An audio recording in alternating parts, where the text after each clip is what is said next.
chair of the Indianapolis Motor Speedway. Will it be Tim Hogan? It's going to be Christopher DeMary at the line.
Simulated racing can be awesome, but it can also be kind of a free-for-all.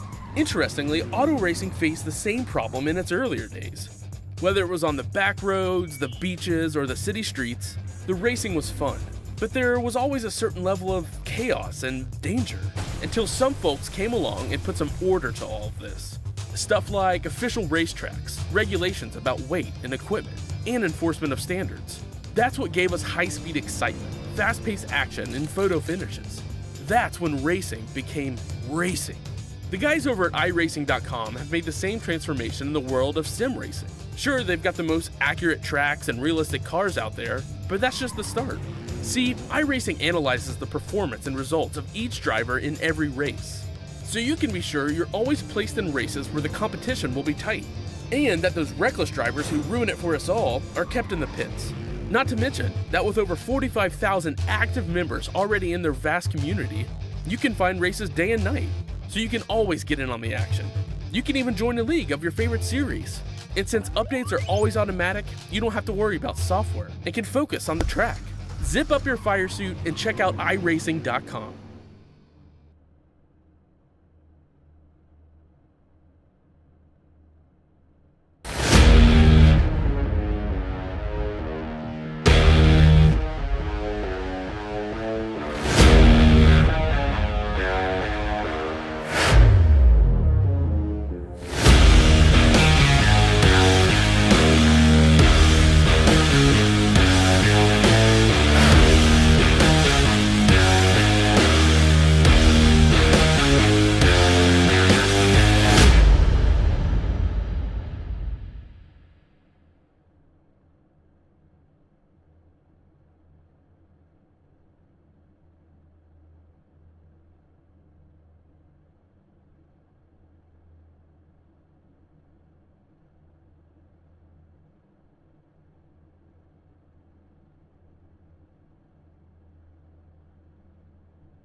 Welcome, race fans, to the Las Vegas Motor Speedway. We're here tonight with NMNTS action.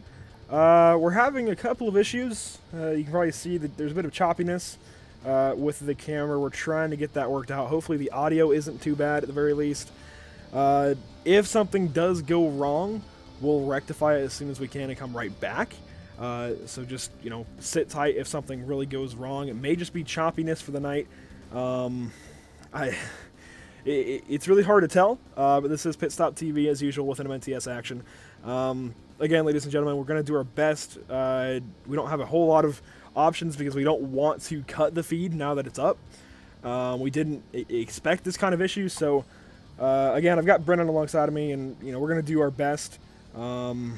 It's being a bit choppy. Might have to sit with us. If this is the worst it is, we may just let it go as is. Unless we're getting too many complaints about it. If it gets any worse, we'll try and, you know, rectify it and then come right back as soon as we can. Well, actually, it can now. But we are here at Las Vegas Motor Speedway for, I believe it was the... Oh, heck. I'm going to have to go check this now. Okay, people need to learn not to poke me. Anyways, these guys are getting back on the track for qualifying. Brendan, I'm going to set it to the 85 last week's winner of Zach Lindgren, and I'll just let you kind of walk us through qualifying here. Alrighty, we're not quite qualifying. It looks like we're still in some practice here, but I'll walk us through a lap of practice. Okay, that's my bad. Ken must be trying to get contact with me, so I will mute myself, and it's pretty much just you for a couple minutes here, Brendan. Alrighty.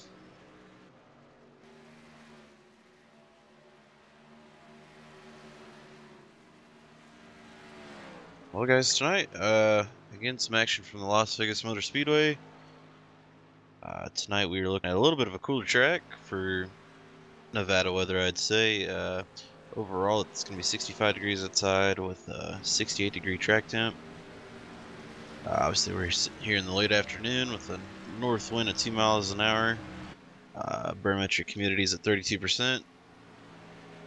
Tonight, our stage is going to be lap 50, then lap 100, and then we'll run the last 80 laps out. So far, I don't know if this can be brought up if Andrew's paying attention or not to that. Mike Bruno's the quickest to practice, followed by Spence Thompson, Bradley Wilson, then Tyler Justice, and Clayton Kurtz. That's going to be the top 5 out of practice. Ryan Broderick, Jason Burgess, Joe Burchett, Zach Lindgren, Blake Falone will be our top 10.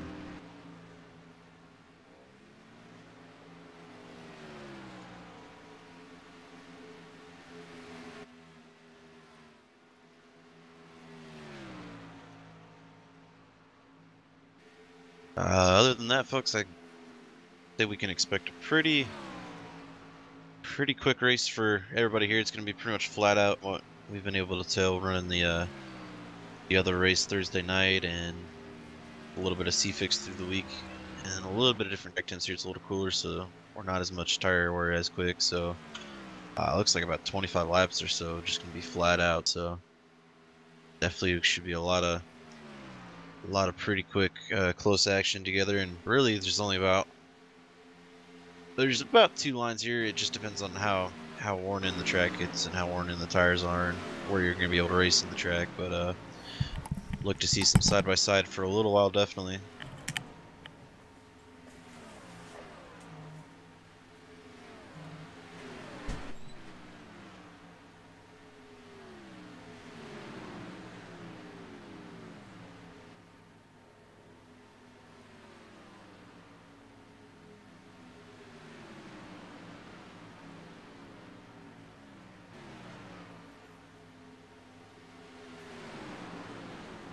We have an update now. Looks like a little bit of a drafting group got formed up there. Bradley Wilson is going to assume the lead in practice, followed by Jared Washawn, and Mike Bruno back in third now.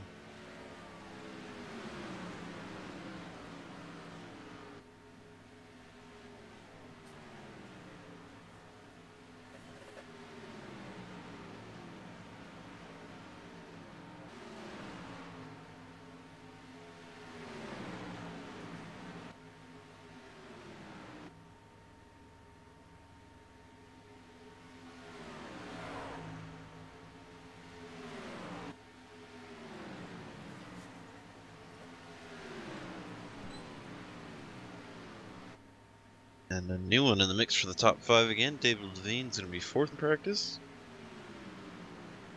The order now, actually, Jared Washawn has assumed the lead in practice. So it's Jared Washawn, Bradley Wilson, Mike Bruno, David Levine, and then Spence Thompson to round out the top 5 now.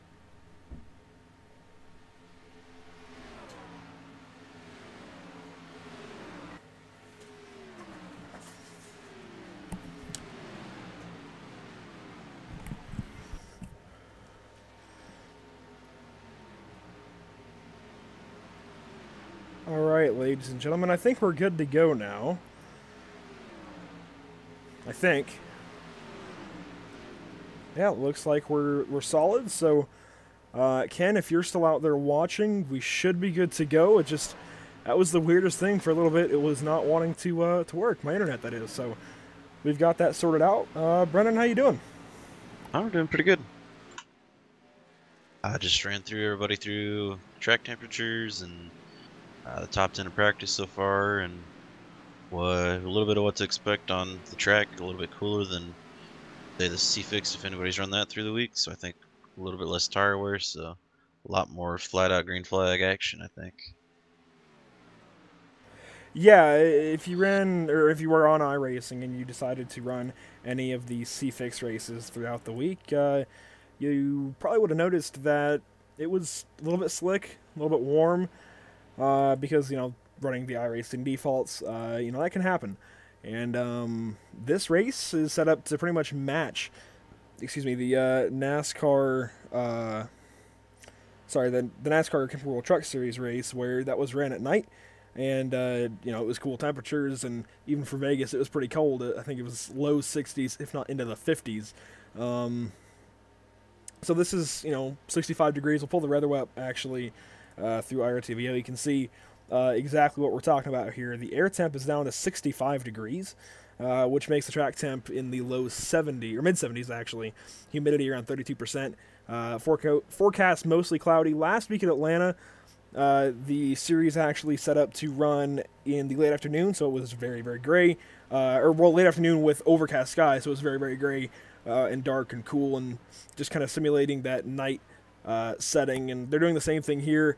iRacing, unfortunately, does not give us the day setting for Atlanta last week, Vegas this week, and Texas another mile and a half that has lights in real life. It's a little bit unfortunate, but obviously we're going to do best we can, get as close as we can here.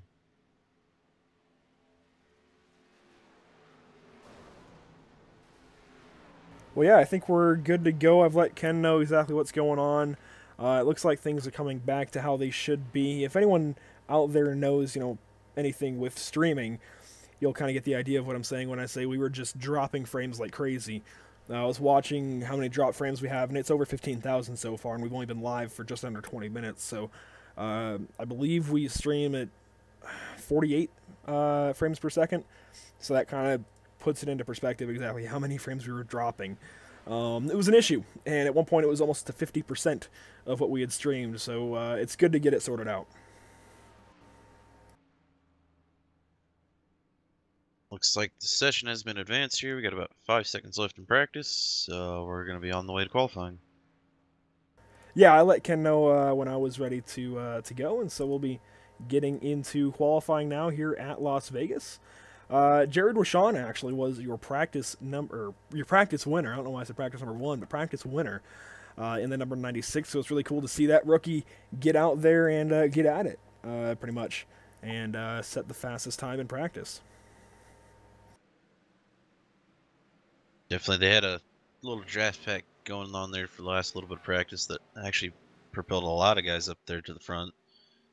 Clayton Kurtz in there, he was in the top 5 as well, I saw, so a good practice for him. Another name we don't necessarily see all the way up towards the top. Well, as these guys get qualifying underway, one name that I want to focus on is last week's winner, Zach Lindgren. And you know, we were a little bit biased last week towards him, considering he's one of us, and you know, we tried not to be too biased. At least I tried not to. Didn't quite work out, and I want to apologize for that. But we were just so excited to see him finally get a points win in the NMNTS. Finally got it done last week at Atlanta, so we're going to watch him through his qualifying lap, since he is last week's winner. And, you know, you can see these guys are pretty much qualifying like Daytona. We covered the entire Daytona qualifying for this series, and they did pretty much what you're seeing here from Zach. They ran the top line for their out lap and then their first time lap, and Zach's going to dip right down to the bottom here in just a moment to begin lap number 2. Yep, you're gonna take the apron coming down, squeeze the whatever little bit he can get out of it. Hug the white line all the way through the corners here, just stays low to the track as he can get it without causing it to drive too much, because you can kind of bleed speed here if you try and just hug it on the white line down the straight. It's, whatever's comfortable for the truck coming off the corner, and just hug it on the white lines coming through. Gonna take the apron here again. Squeeze out whatever little bit he can. Let's see where he's gonna be at. P7 there.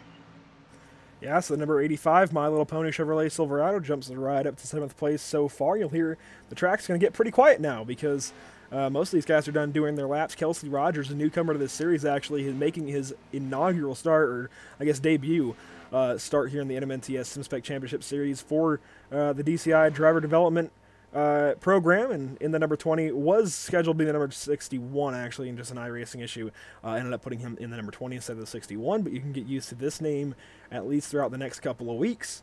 I'm not sure if there's any other driver development news going on, but looks like he's going to race his way in so far in 5th place here, Brennan. Yeah, definitely the 61, which was my truck before we decided to go ahead and move on to the broadcasting this year. Did not get a charter, so as you mentioned, he has to race his way in here. So I think that'll definitely be a safe spot for sure. So we'll see him make the show tonight. And now as we watch Christopher Matthews in the number 92 Texas Longhorns Chevrolet Silverado. I actually like this paint scheme. I'm a bit of a Longhorns fan myself. I know people are going to scoff probably at that. Issue for him. I'm not sure what just happened. Might not have liked what he had and came across the line anyways. I think he was trying to avoid coming across, and going to be an issue for him. I think he may probably miss out on the show with that, unfortunately. But in some good news, I believe we're going to have Mark Richter in the show. We didn't get him in the show last week, unfortunately, but he was on pole for a little bit. Now he's in 2nd place to Mike Bruno, trying to find other drivers to spectate. Oh, here's Trevor Harmon, actually. This is a good story. Hometown race for him. He's from Fort Mojave, Arizona, just a little ways south of Las Vegas. You may have heard of Laughlin if you've been in the area at all. Laughlin, Nevada, kind of a mini Las Vegas. And that's right across the river from Bullhead City and Fort Mojave. And Trevor, I know, is going to be really happy to get to run at these next few tracks. He's definitely going to be adamant about trying to get into the races. He's got to qualify his way in, doesn't have a charter, and we'll see what he can do. He's coming around, I believe, to complete his fast lap in just a second here, Brendan. Yeah, another name I noted is Jackson Allen up to 5th, another DCI guy. That's good to see. So we see Trevor Harmon getting ready to cross the line. He's going to get scored 8th. 8th so place. He should be safe, yeah. Yeah, he should be in the show, so a great qualifying run out of the driver out of Fort Mojave, Arizona. Good to see him hopefully race his way in. Yeah, that should be good to see him get through. Mark Broderick, I think, is going around real slow to make sure he starts in the back. I think that's his plan. Jared Mogart, though, has to race his way in as well, so he's coming around to complete his qualifying lap. We'll see how the number 3 does as he crosses the line. 37th quick. Looks like that was his first timed lap. He'll come around again and get another crack at it.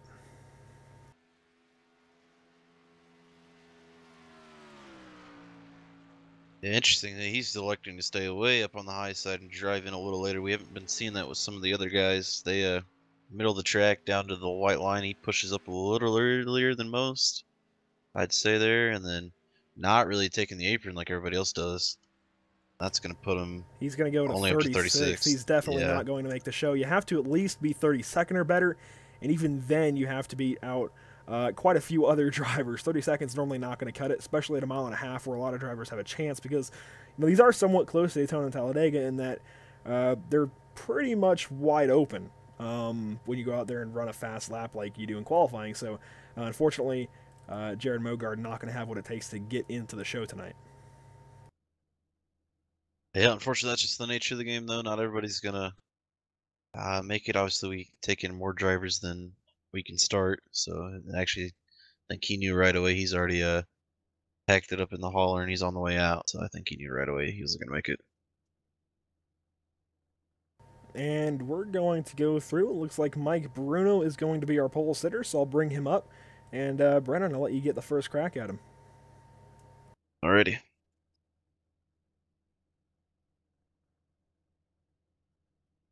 Hey Mike, this is Bruno up here in the side booth. You got a copy? 10-4, bud. I got you. Alrighty, bud. Well, I think just about everybody's done qualifying, so it looks like you're definitely going to be the pole setter tonight. So How's the truck feeling out there for you? Feels good. Curious to see what it does after about 15, 20 laps. I think it gets a little tight after that, but in the early part of the run, it's pretty much just full throttle and run what you brung. But people got to watch out after 15, 20 laps. It's going to get tight. So going into that corner underneath somebody, you might push up and get into them. So you just got to watch out for that. It definitely. The one thing I think I noticed right away that's a little bit different than what I think you'd expect from a Las Vegas race is we're only dealing with a temp of 68 degrees and the ambient temperature 65, so it's going to be a colder one than normal. How's that gonna play out for your race, you think? I think it'll be all right. Maybe not go full bore right off the bat, you know, try and save a little something for the end. If we can stay green, I think it'll really work out for you if you can save a little bit of tire in the beginning there. It definitely. So, stages tonight, 50-50, and then 80 pit stops. I think we can go the full 50 on them. I may have to correct me if I'm wrong there. So any strategy-wise there you're going to do? I think the last 80 definitely there'll be a pit stop, but I think the first 2 you should be able to make. Any strategies on that, or you just going to play that by ear? Yeah, honestly, we haven't even discussed it really on our team here yet. Just going to, like you said, play it by ear and see what we can get here. Alrighty, sounds good, bud. Well, I think we'll give you an opportunity here. You want anybody to shout out sponsors, anything like that? Yeah, for sure. I want to say a big shout out to my sponsor, Silvaga. Can't do this without them. Thanks to Ken Younce, John Barron, all them guys. Big shout out to my team, Evil Outlaws and the Gunslingers over at MR Motorsports, Mike Redding, all them guys. They're a bunch of awesome dudes. Couldn't race without them. And thanks to you guys for what you guys do. All right, buddy. Well, we appreciate that. I think we'll get you moved back down here. Congrats on the pole again. Thanks, bud. And that was our pole sitter, Mike Bruno from Evil Outlaw Motorsports, like he mentioned in the number 19. We watched his qualifying lap while Brennan talked to him right there. Looking pretty good, I'd say, in that number 19. And we're going to move Kelsey down there. So, yeah, Mike Bruno on pole. Pretty good lap from him. Ran a 30.694, if I'm not mistaken, right? Yeah.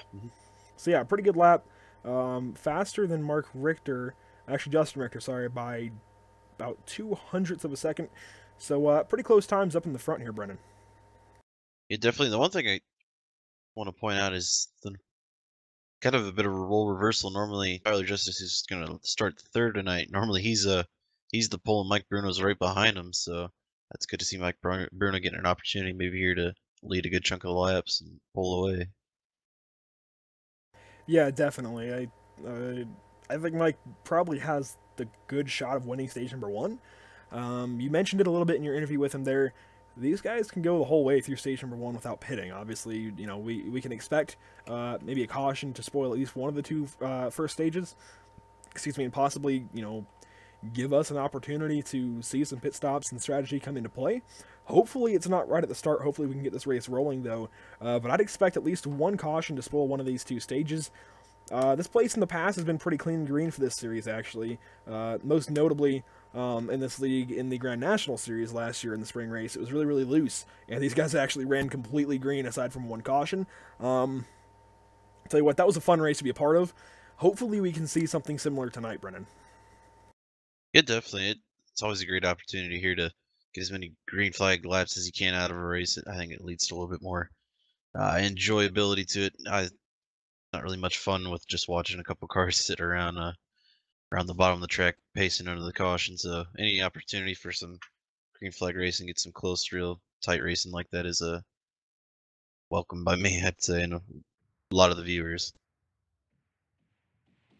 Yeah, definitely. And as we bring up the NMNTS music, we've got the qualifying results up for you right now. We're going to take a quick look through them. Zach Lindgren going to come home for qualifying in 11th. I see some more drivers through the middle part of the field here. But what we're going to be talking about here is going to be this screen that we've got up.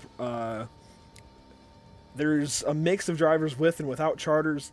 I know Mark Broderick in the number 32 has one, so he'll be in the show. Blaine Falone should have one as well. I believe Sawyer Ott even has one, so that's at least 3 drivers. The first 3 non-charter drivers going home, and there's plenty more. So we're going to wait on the official call for the lineup, But Brendan, how important is qualifying in this race? We talk about the starting positions obviously for many, many minutes while we're just trying to fill the time between qualifying and the race. How important in your mind is your starting spot for tonight?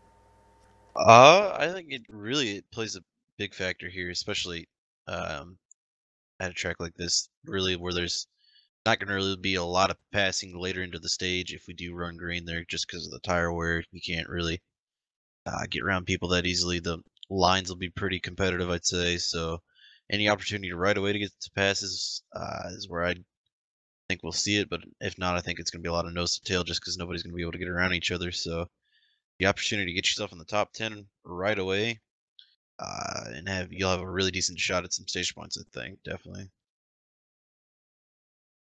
Yeah, obviously we were talking about Mike Bruno being in pretty much the prime position to get the stage number 1 win, and along with that he'd get 10 bonus points for winning stage number 1.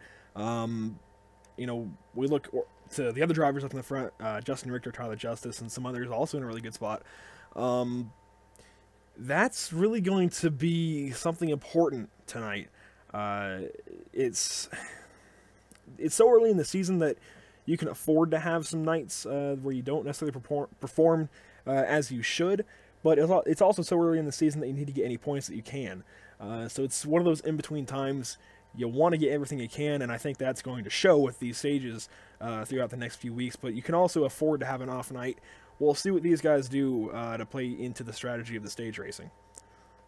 Yeah, definitely, I agree with that. Sometimes people you just kind of get into a rut sometimes in mid-season like that. So any opportunity to put yourself ahead of anybody else right off the bat is really going to put yourself in a great position, especially coming into the race. Like you mentioned, it gives you an opportunity or two to have a mishap here, a DNF or something like that. It puts you still in a good spot. But the stage racing here, I think splitting the races up like this makes it a little bit more competitive come to each break. You can't really strategize as much on the tires. You have to strategize for the first 2 stages, and then you have to strategize right for the end of the race. And that last stages that we mentioned, I think there's definitely gonna be a mandatory pit stop.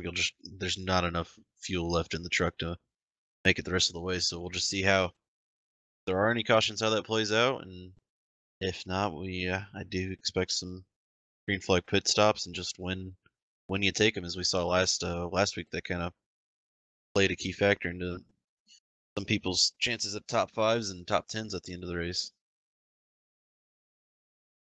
Yeah, I mean every lap matters in this kind of racing because obviously we still have the bonus points for getting lap led and getting the most laps led, but every lap is going to play into how your tires age over a run, and therefore how you do in a run. So you obviously want to be first place all night long. That's probably not going to happen. We haven't seen that done yet, but the day it does, man, I'll be surprised. But every little thing is going to matter. It's not about just getting to the end anymore. It's about making sure you hit your marks in stages number 1 and 2, and being there all race long. Yeah, definitely. I do believe, I don't think we have official ruling, but I can tell just by the people who have disconnected from the race here, I think know who's going home. Well, go for it. Let's hear it. So we mentioned Jared Mogard. Looks like Adam Chapman as well. Adam Chapman, I know, was a spotter. He was not a driver. Okay. Jason Alexander, Joe Perchette, Clayton Kurtz, Aiden Young, and Ronald White. Those are all the people that disconnected. There may be another driver or 2 that still did not make it. Yeah, I believe there would be a couple more that aren't going to be in the show. Considering we had 39 show up and only 32 can race, that means 7 have to go home, and I think you read off about 5 actual drivers. So we'll see exactly who's in and who's out. We're still waiting on the official call from the admins. I have not been notified of it just yet. Hopefully we get it very, very soon, though. I actually can't find my old list of the chartered drivers versus the non-chartered drivers, so it's all up to the admins right now to relay that information to us once they've got it figured out. Got about 3 minutes left here in practice, or qualifying, excuse me. But yeah, so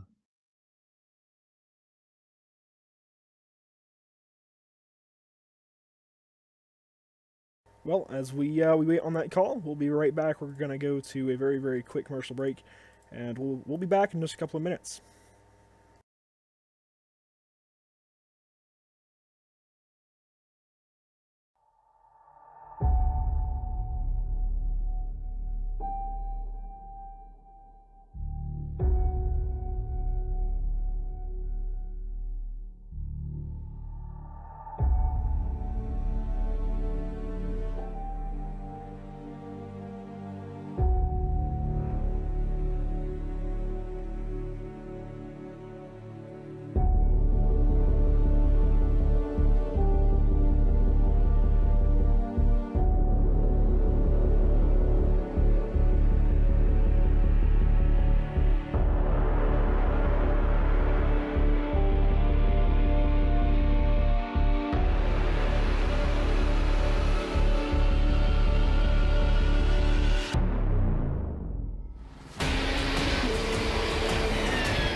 Welcome back, ladies and gentlemen, to the Las Vegas Motor Speedway.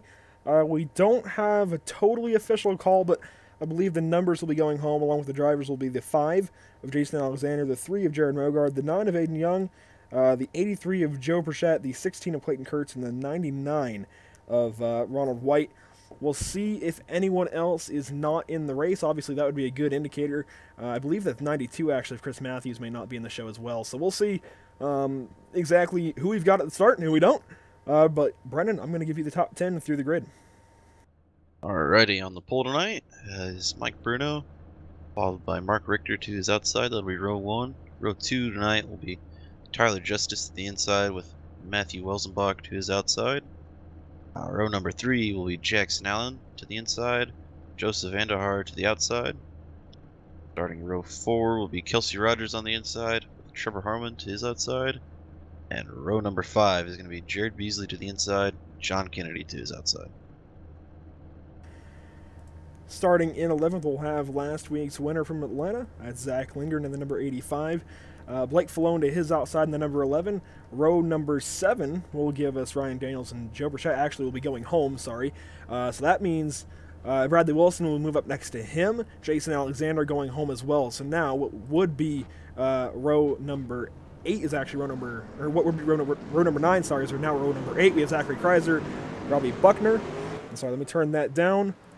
Following that, I just lost my place. We'll get back to it. Sorry about that. We'd have Gordon Larson Jr. and Derek Robinson. Behind them will be the number 2 of Michael Redding with the 59 of David Levine to his inside. David Heiza will have Terry Mason to his inside. Jason Burgess will have Kenny Yachts to his inside.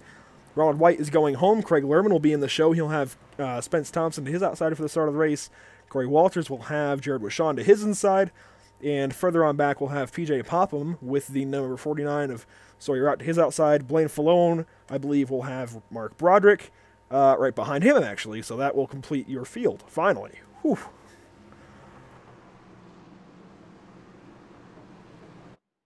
Well, Brendan, as these guys get lined up, actually the 97 having a bit of a connection issue there. He blanked out for a moment, but he's coming back. Brendan, it's all up to you. They're coming to you through turns 3 and 4 for the start of the Traders Exchange 200 at Las Vegas Motor Speedway. Alrighty, lights out on the pace car.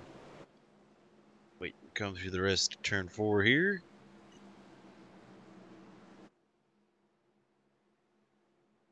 Pace car dives in. A little bit of connection issues for the 97 again. We have to wait for the green. And we're underway. Everybody has to stay in their own lane until we come to the stripe here. Not too long of a finish.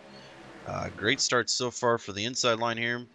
Bruno's starting to pull away. Joe Heiler just is not too far behind him. Matthew Wilsenbach falling into the inside line. He tried. Wasn't 100% clear. That's just going to leave Mark Richter on the high side so far. Mike Bruno through to first place, but here comes Tyler Justice trying to go to the outside. Now he drops back in front of Jackson Allen, making sure Jackson can't get the inside line on him. The inside line is going to be very, very important, at least on new tires and a new run. So you see them already vying for that bottom line. You're going to see that all night long. Tyler Justice really keeping the 4 at bay, trying to actually find some room underneath his teammates. Not going to happen just yet. Well, here comes Kelsey Rogers. Actually, a little bit of damage already for him coming up. Matthew Wilsenbach going to try to the inside of Jackson Allen here. Looks like he is going to get there. Go side by side. Come through the triangle here. Kelsey Rogers right up behind these two, though. Yeah, Kelsey Rogers making his first start in the NMNTS Spec Championship Series. It's coming at Las Vegas again in the Traders Exchange 200. Got to thank Traders Exchange for sponsoring this race and being an NMNTS partner. But Kelsey Rogers again in his first start ever in this series. He's run a couple of late model races, but you know that's nothing when it comes to running one of these big trucks around a big 1.5 miles like this. Oh, Jared Beasley with a bit of a bobble to the inside of Joseph Andujar. Good to see Joseph Andujar actually up in the front. He started real good, and he's having a good run going so far. He's now battling with Zach Lindgren. Jared Beasley's going to work his way to the inside of Kelsey Rogers. Zach Lindgren's going to try to do it as well here. Looks like the high side is not really being able to hold on to anything. Here's Jackson Allen, Kelsey Rogers, Joseph Andujar starting to slide back. Yeah, we won't see any big advantages to the outside until further into a run, probably about 25 laps into a run, actually. So about halfway through this first stage, we might see that top line open up, but at least for now, the bottom line is where it's at. It's just the fastest way around the racetrack, and with everybody running it, that means the draft is going to be centered around there. Joseph Andujar tried to dip low, couldn't find any daylight. He'll fall back a little further back of these guys. The battle for 10th place. Trevor Harmon made the show. He's trying to work on Blake Falone. Ryan Daniels in front of him. These guys are starting to catch up with this pack here, too. Everybody's shuffling around a little bit, slowing them down. Other than that, though, we're starting to get everyone singled in or all around the bottom. No surprises there, as we mentioned, though. High side's not really got anything going on yet. David Levine up to 14th already. Started 23rd tonight. I think a couple of guys went home, though, to shuffle them up a little bit. And he has some left front damage. I'm not sure if that's just a visual glitch from me, but at least it's showing that way on my screen. I'm not sure about for you, but it's showing a little bit of left front damage again to the 59 car, David Levine, the Vegas Strong Toyota Tundra. Also want to mention that when we come to lap 58, we'll be having a couple of laps of silence in remembrance of those lost on October 1st, 2017. And yeah, it's the first time since, I believe the day after the shooting, actually, that we're back at Las Vegas Motor Speedway. It's been quite a while, Brennan. Yeah, definitely, and obviously something that's not going to be forgotten anytime soon. That was quite a tragic event that happened there, so obviously it's very, very kind to pay some homage to that. As these guys vie for positions up in the front, a little further back, I want to bring attention to somebody who made us really scratch our heads towards the end of the Cup race at Atlanta last week. Mark Broderick right now, running the top line in dead last. The number 32 in 32nd. This guy was just nowhere to be found for the first couple of stages. Said he was having computer issues at the start of that race, if you remember right, Brendan. And right now, I think he's kind of doing the same thing, just running in the back. He's not anywhere to be seen aside from last place. But, dude, he's going to be one to watch out for later on. Yeah, I think maybe he's just taking the opportunity to keep the truck clean. And besides that, really, I don't know too much on it. Maybe he's just, like you said, like last week, he's just a hidden surprise waiting to storm his way through the field towards the end. Yeah, it's really interesting to see him work this kind of strategy, just laying so far back, almost like a plate race, and then coming up to the front towards the end. It's really interesting to see him do that. Back up to the front, though, that's where most of the action is going on. Zach Lindgren now through to second place. He's going to try and work on Mike Bruno here soon. He got by Tyler Justice, and that's not an easy thing to do in 1.5 miles. Now here he comes on the bottom side. He's got the nose. Yeah, it looks like coming into entry, we're going to be just about side by side. Bruno's still a little bit ahead. The high side's not going to help him out very much, though. Lindgren's going to pull a little bit ahead by about a nose now. Jump down to the apron. That'll help propel him a little bit further ahead. Not going to quite have him cleared going into turn one here, though. Bruno going to make a little bit of run on the high side. But he's going to slow down on corner entry. Zach's got him just about cleared. Here comes Tyler Justice. They're going to stick his nose in on the inside. Going to leave his teammate out to try to hang. Back But up here top, comes though. here comes Jackson Allen, though. We almost saw contact from the 4 to the 7 at turn 2. Tyler was really squeezing that 4 car, and that's not something you want to do this early in the race. Later on, sure, but it's a little bit too early for moves like that. And it was really, really aggressive. We almost had a big wreck out of turn 2, but Jackson Allen getting into the battle as well. Yeah, definitely, he started 5th tonight, up to 4th. We saw him all the way up to 3rd at one point in time. So definitely he's staying there, and so far he's able to hold on to it. I think he's just looking for an opportunity maybe here to pounce and catch the lead. Yeah, and I think Mike Bruno and Tyler Justice went up to the top side early to try and start working it in. Maybe just, see what's up there for later on. And really, you want to get rubber up there so that there's more grip later on in the race. And, they're making it work because they're drafting. What I'm not seeing Jackson Allen do is work with the 85 of Zach Lindgren. And really, if he wanted to make that bottom side work and pass these two Evil Outlaw Motorsports trucks, he would work with Zach Lindgren. He's not right now, though. Yeah, two drivers that are affiliated, not exactly on the same team here, though, but you'd think they'd be playing friends with each other. But so far, Jackson's just going to leave him out here to dry as Bruno and Justice now have shuffled on past here, and Jackson's going to stick right underneath the bumper of Tyler Justice here and almost get completely cleared going into turn 1 and 2. And these 4 have kind of split off from the rest of the field by a small amount. And I say small amount because just behind these guys is Jared Beasley. It was a little bit of a bigger gap just a couple of laps ago, but now that 15, Jared Beasley starting to catch up to the field and make something happen. Trevor Harmon trying to come with him, Brennan. Trevor Harmon from 8th, he's up to 6th right now, and he's actually starting to make a really good run here. Almost right up on Jared Beasley's tail now. The up ahead, they almost split it 3 wide here. Everybody getting shuffled around a little bit. Zach Lindgren now at 4th. A little bit of blink there, actually. Bruno this time that's going to get stuck on the bottom and get shuffled out.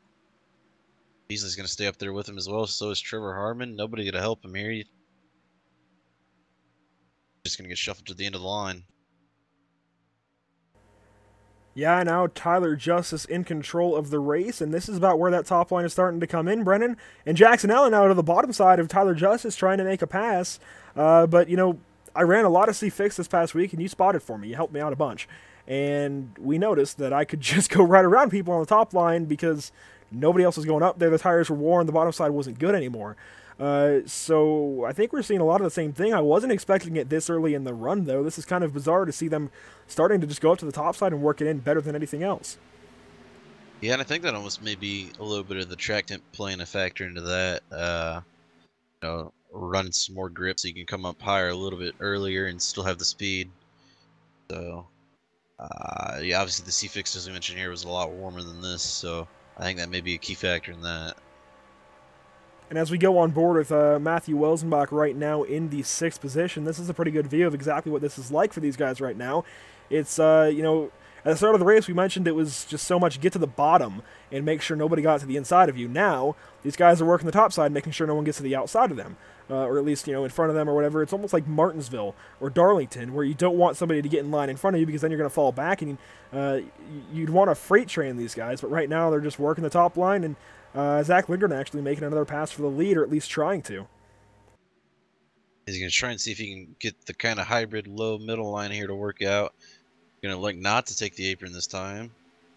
He's pulled a nose ahead. He's going to get scored the lead there. Let's see if Tyler's got anything for him turn 1. And Brennan, you know what this race is reminding me of? The old plate racing in NASCAR. I'd say this race is really reminiscent of right now.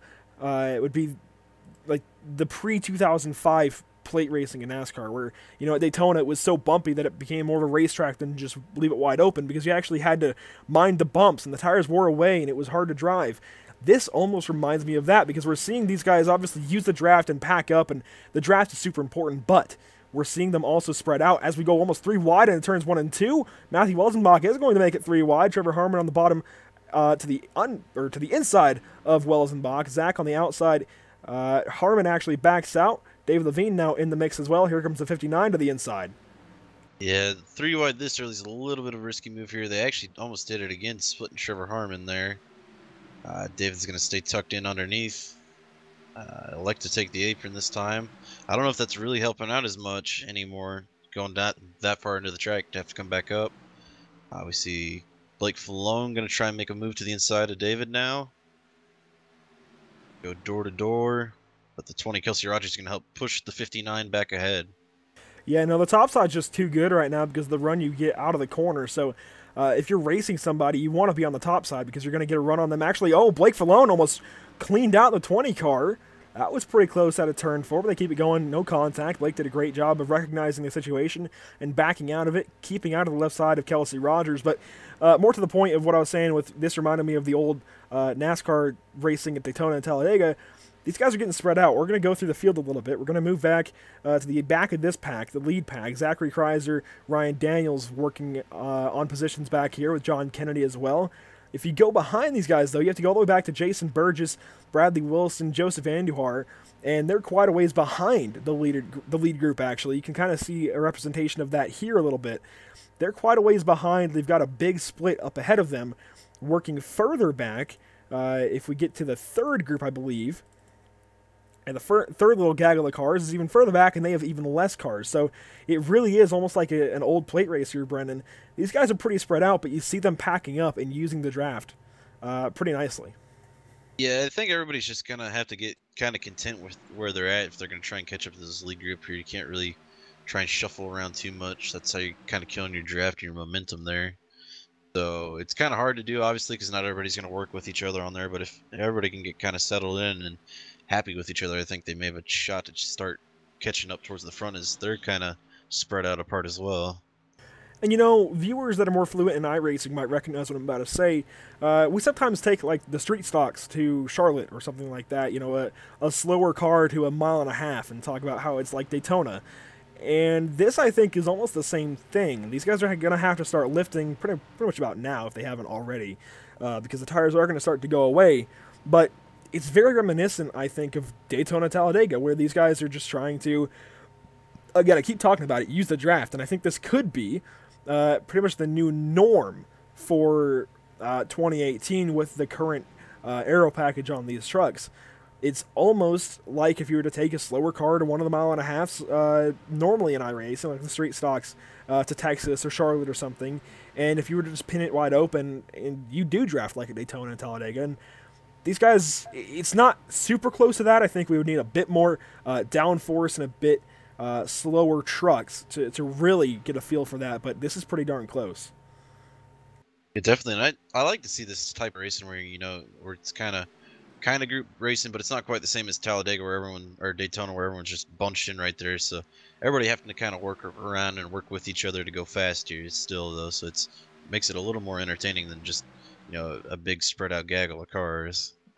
Oh, definitely. It makes it very, very entertaining to watch. As right now we're seeing Mike Bruno try and work on the 27 of Trevor Harmon. He gets the spot finally. He'll move further up in the field to Jared Beasley, Tyler Justice here in a second. It is more exciting than just running around here spread out like the Cup race probably will be tomorrow, where these guys are really going to have to drive the cars a lot more, and they'll probably spread out a bit more. So it's cool to see this, you know, pack effect almost with the draft. Right now, up in the very front, we've got 3 cars pretty spread out, but after Zach Lindgren, we get back to 5th and 6th, it's really packed up. Oh, almost some contact there between Mike Bruno and Matthew Olsenbach there. Bruno pinched up really tight, almost got him here. He's actually going to slow down a lot, I think, just to back out of it.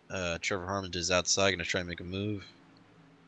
Kelsey Rogers going to sit behind him, go to the high side now. Oh, and a big moment there for David Levine. Almost caught the back end of the 20 of Rogers. He's now going to pull to the inside and try and work with Mike Bruno on the bottom line to try and get a spot or two. He's going to have Rogers cleared out of 2 at least for a moment. We'll see if he pops up, and he will at least try to, and doesn't quite get the move made, but the Vegas Strong Toyota Tundra of David Levine looking pretty strong here so far. He's got, again, we mentioned Kelsey Rogers, who is outside, but also John Kennedy, I believe, making his first final start. Actually, Kennedy, yeah, almost got right into the back of Levine. I'm not sure if he actually got into him. It was very hard to tell from that camera angle, but got him a little loose there, but yeah, that was very, very close. No damage, looks like. Yeah, that could have been awful. Zachary Kreischer, John Kennedy, they're going to try and battle it out now, right behind him. There you go, side by side. Levine's going to get an opportunity to start to pull away here. So now Levine will be able to start tracking back towards the number 20 of Kelsey Rogers. Going to go back through the field once more. Looking at PJ Popham this time, right behind Gordon Larson Jr., who is a little ways behind Bradley Wilson, about a half a second gap there between the 51 and the 00. These guys are starting to spread out as the tires give away, and they have to drive the truck a little bit more. They have to let off a bit more, but still pretty much, somewhat packed up. These guys aren't exactly spreading out, but I will mention now the 23rd is Mark Broderick. We saw him dead last about 20 laps ago, and now he's almost into the top 20 here, Brennan. Yeah, definitely. He's just kind of slow rolling his way through here. He's just picking them off pretty slowly one by one, but so even he's picking up some positions here. Definitely, I think he's just playing it strategic right now, not trying to wear off the tires too quick, trying to push through the field. Yeah, I would have to agree right now. Mark Broderick just taking this race a lot slower than everyone else, I think, in the front. Just trying to run this lap by lap, run his race out, and get to the front slowly. Definitely, I think he's kind of content wherever he's at. If he can pick a spot off, he can get one. I see him bobble up there for Lerman a little bit right in front of him. With the slower Terry Mason there, I think they're just catching up to him. Lerman's actually gonna try and make a move down the inside here. Pretty charge there, pretty good charge. Not quite gonna have it. As the topside run, as we mentioned, starts to pull Terry Mason ahead. Lerman's still sticking it down there, trying to make a slide job almost, per se, if you put these on the dirt. Not going to quite make it work, though. Yeah, you saw Lerman in the Coca-Cola Chevrolet Silverado try and make a big move through 3 and 4. Didn't quite get it done, but he was going for a slider. He's going to try it again. He's trying to work the white line, and the bottom side is just not working out for him. I think the bottom side has given up a little bit too much at this point in the run for these tires to really be worth it. For the back, Sawyer Ott right now, right behind David Heisen, in front of Corey Walters, just having a quiet night. He is running 26th. He'll have to try and work his way back to the field a little bit and see if he can get some points out of tonight. I'm not sure if he was there last week. Actually, no, he was there last week, and he had a pretty good run at Atlanta. And let's see if he can back that up here tonight. Yeah, further on back, everybody just, as you mentioned, quiet night. Michael Redding with some substantial right front damage here. I don't think we caught any bit of that. Rough night for him so far. Battling with Mark Richter, the 97, who started second all the way down to 30th now. Also having a rough night. Yeah, he's having some connection issues, and then you see a couple of guys kind of having a very, very quiet night, even quieter than Michael Redding or Justin Richter could ever dream of. But right now, yeah, Kenny Yance and Blake Falone just having a really, really quiet night, hanging out in the last 2 positions right now. They might have something planned for later on. Looks like they're just kind of trying to keep themselves in the race rather than getting caught up in something early. But we have been clean and green so far, so that's going to be something for them to really consider when we get this stage break here at about 13 laps now. Yeah, definitely. I think it's this is not, obviously not for this stage. There's no way you're going to pick off 22 spots here in, matter of laps, but maybe something a little bit later race, like as I mentioned, just keeping the trucks clean. So far though, it's really good green flag race so far, I have to say. They're putting on a pretty good show tonight. Yeah, I love what I'm seeing from this whole field out here. Very clean and green, and there's still really good racing, like up in the front especially, I'd say. That's where we've seen a lot of really good racing, of course. These guys are pretty much even on top of each other. And actually, I want to call attention to Ryan Daniels starting to go backwards. Definitely does not have the right feel in that truck. Oh, and he's getting put in the wall. A little bit of contact from Jared Rashawn, the 96, right behind him. Just nowhere to go there as he caught the wall. We're going to get a replay on that. That was pretty interesting to see. I think he may have gotten squeezed up into the fence. I don't think he just went up there and hit it on his own. Yeah, there's a little bobble in front of him, I think, there, and he just, unfortunately, as he said, he got kind of squeezed up. Yeah, he definitely kind of got put in the wall a little bit. We'll watch this again as he's going to come out of turn 2. Watch for the green and black number 52 and the number 1 on the bottom side. this is going to get really, really tight, really, really quick. You saw the 52 have a run on the top side, and just a really late... Actually, no, he didn't get put in the wall. I think maybe thought he had the nose there and tried to squeeze up, and he didn't have the nose there. So actually, I thought that was on Popham at first with the couple of angles we had, but went to the chopper camera, and that was a much better angle to show. I think Ryan thought he had the nose there, didn't, and he squeezed himself into the wall. Now he's going to start to drop like a rock there, unfortunately, with the damage all the way down to 17th now from a 13th. Oh, a big move! Sorry, I switched up to David Levine, Zachary Kreiser, and I thought we were going to have a wreck out of turn 4. I hate to cut you off, but this is a battle I think I want to focus on for most of the rest of this stage. David Levine tried to slide back up in front of the 39. The 39 tried to cut low and almost drove over the right front of Kelsey Rogers. It was very, very close, but he made the move, knew what he was doing, obviously. And now he's going to try the slider on David Levine. It's going to make it work. Now here comes David at the bottom side trying to make something happen. It's not going to happen.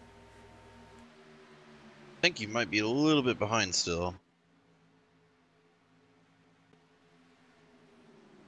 Definitely not. I was actually live. I thought maybe for a second I was too, but I hit the live button again and it was correct. Okay. But now Zachary Kreiser going to go to work on the 27 of Trevor Harmon. These guys are battling for 9th position. Actually, no, they're just inside the top 10. Almost contact there. Now David Levine to the top side, trying to get back by Zachary Kreiser. This is some really close racing. One false move by these guys, though, and it could be really disastrous.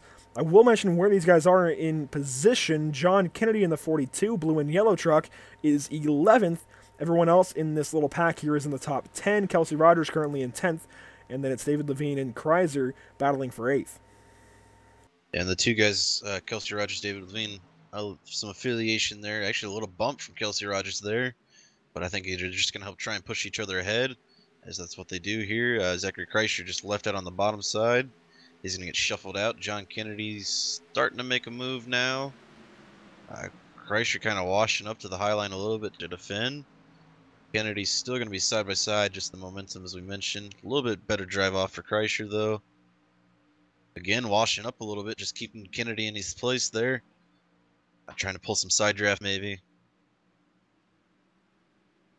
Kennedy's going to try the move again here. I think he'll get him this time. Yep. A little bit of tight for Kreiser there. Kennedy's just going to pull away now. And a little further in this lead group, a little further forward, I should say, in this lead group, Jackson Allen has actually completely fallen away from the top 2 of Tyler Justice and Jared Beasley.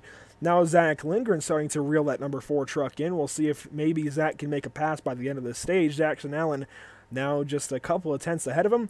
But Tyler Justice still leading the way. He started 3rd place. And Brett, I know you were a little bit worrisome of how his start of the race was going to go. I mentioned I thought Mike Bruno would win this first stage. And no, it's Tyler Justice so far leading the way by quite a bit, even over his Evil Outlaw teammate Jared Beasley. Quite a bit for this kind of race, at least. Yeah, we only got 5 laps left in the stage. So I think our stage points order is going to be pretty much settled in here. As we mentioned, Zach Allen wow. I just mixed those two up. Zach Lindgren and Jackson Allen getting ready to go battle at it here for maybe a 3rd and 4th battle. Zach's going to get real close here. I think Jackson Allen maybe just cooked the tires off just a little bit too much. He's starting to fall off big time even to Zach now. Yeah, Zach is going to work that top side now. Try and use a little bit of high side hustling from Kyle Larson maybe. Try and get up by the 4. Hasn't done it just yet. He actually lost some time in 1 and 2. Now he's going to draw back up to Jackson Allen. Wait on the corner. He's going to stay on the top side. Jackson Allen also stays on the top side. So some pretty hard racing between a couple of affiliated trucks. Going to bring in Mike Bruno to this battle. And now Zach to the bottom side. Bruno's going to follow suit there. I think he understands Jackson's starting to fall off. They're both going to try and make a move on the inside. Let's see if they can make it stick. Zach was pretty much clear coming in. A little bit of a blink from him. Completely clear there. Bruno completely clear on the backstretch. Well, actually, I don't know if he's completely clear. He was pretty reluctant to come up. Didn't end up coming up down the back straightaway. Now he's definitely clear.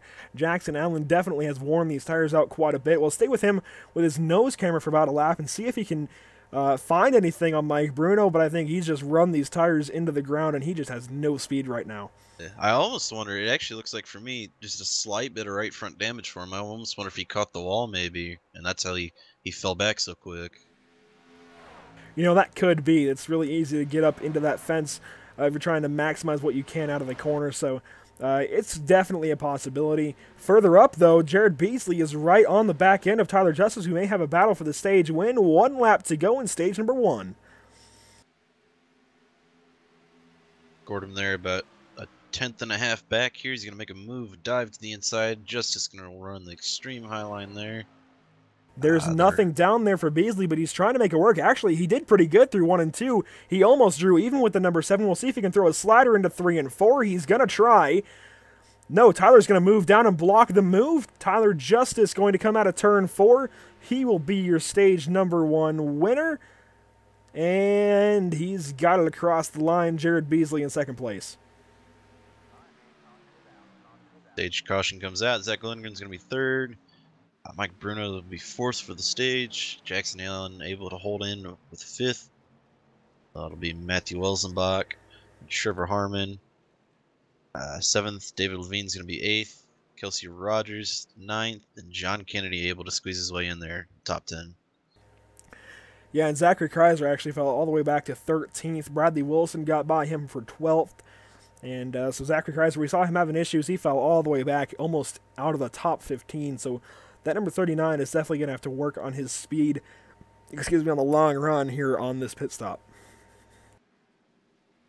Definitely, I think maybe a little bit strategically different for some guys who started to work their way up. They may settle in here a little bit, see if they can kind of keep pace. And one to mention probably would be like David Levine, started 23rd, up to 8th now.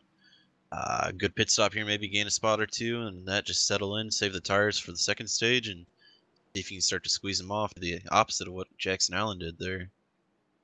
So end stage run and just maybe be a little bit slower on the beginning, so you have something for the end. And Tyler Justice again will be your stage number 1 winner. We'll watch him lead the field into the pit lane. Jared Beasley, Zach Lindgren, Mike Bruno, everybody's going to come in. There's actually a pretty big gap from Bruno onto Jackson Allen. I'm not sure what that's about. The 4 may have actually run out of gas somehow, but he is actually way behind, and there's just this huge gap. I'm not sure what's going on there. Yeah. He must be out of gas. Better, unfortunately, maybe hit the ignition button and doesn't know how to turn it on. I've had that happen before. So the 4 moving really slowly down the pit lane. We'll stay with this through the caution. Actually, and he's going to get turned. Oh, and that's going to ruin his night. He's not going to be able to get back into his pit box. He's stuck in the pit lane. He has to tow. Yeah, dang. So just a little bit of being unaware of the situation. I know Gordon Larson had to get to his pit box, but I think everybody was just being... I shouldn't say being anything. I think everybody was just a little unaware of what was going on with the 4. Probably wondering why he was slow in the middle of the pit lane. And, that's a fair point. And Gordon had to get in. So, it sucks to see that Jackson's going to get turned around in the pit lane. And now he's going to go way, way behind the rest of the field. But at the same time, there's a few ways that could have been avoided. First off, I'd say the 4 probably should have either stayed in the right lane or just gone through the pit stalls and maybe taken the penalty. At least he would have got to his pit box. I believe there's a penalty in this series for going through all the pit stalls on the inside lane, but at least would have got him to his pit box rather than what happened there. Yeah, interesting though.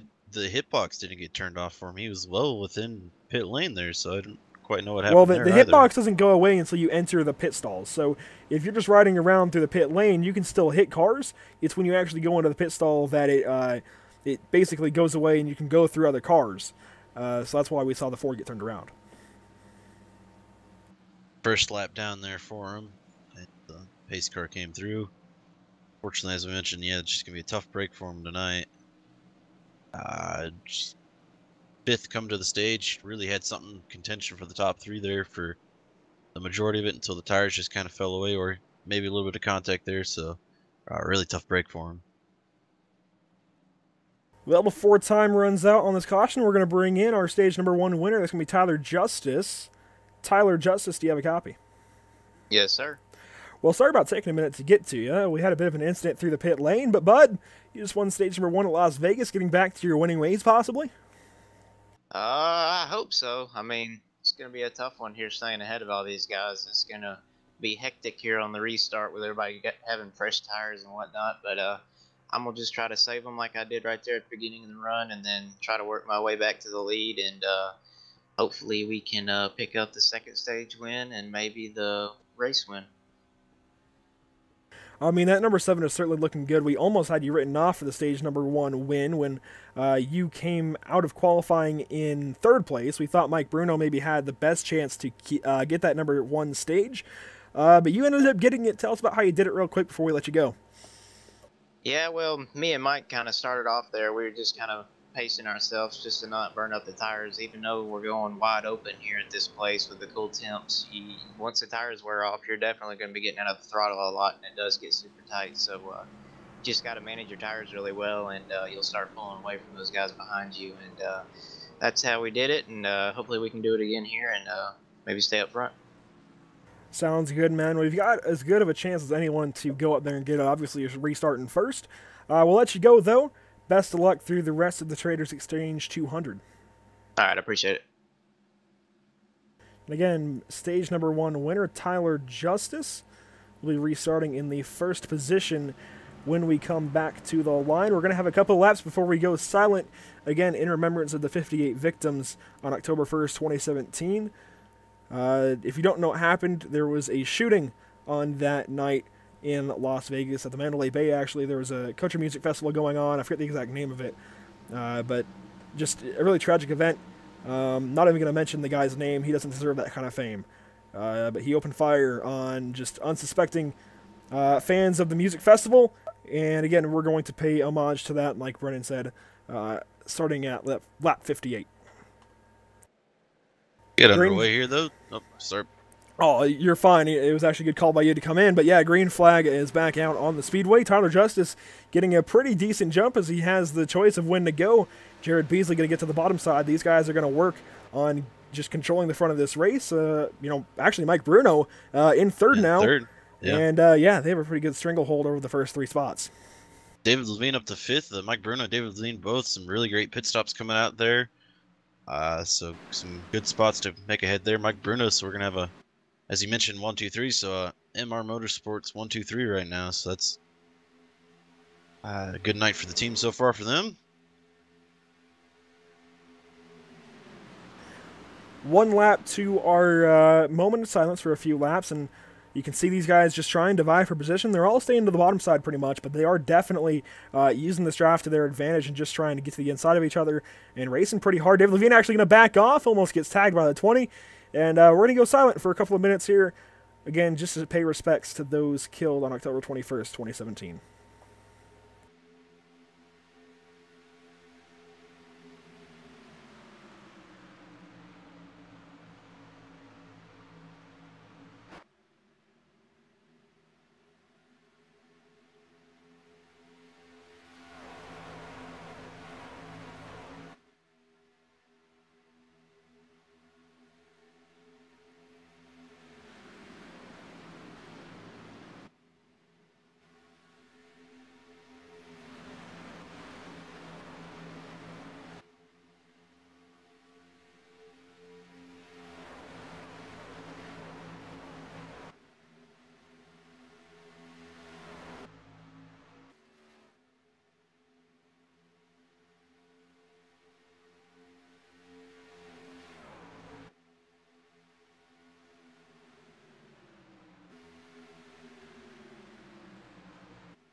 thanks everybody for keeping with us through that moment of silence there. A few laughs of silence, actually, for those, again, whose lives were taken on that fateful day back in October of last year. You saw we focused on the number 59 quite a bit. He's in the Vegas Strong Toyota Tundra, so got to thank him for running that paint scheme tonight. That is David Levine in the number 59. Yeah, just had to do that. Again, 58 were killed on that night, and there's definitely plenty of ways to donate to help prevent things like this. You can look it up on Google pretty much and find endless ways to donate and help the cause out a little bit. So, moving on though, back to the race. Tyler Justice is your leader. David Levine in second. What do you got for us, Brennan? Other than that, let's see, Zach Lindgren's starting to fall out of the mix a little bit. Looks like the 96 Jared Rashawn's able to squeeze past him, as well as Jared Beasley there. Mike Bruno shuffled out a little bit too. I think they just kind of got pushed out of the mix. Kelsey Rogers to his outside there.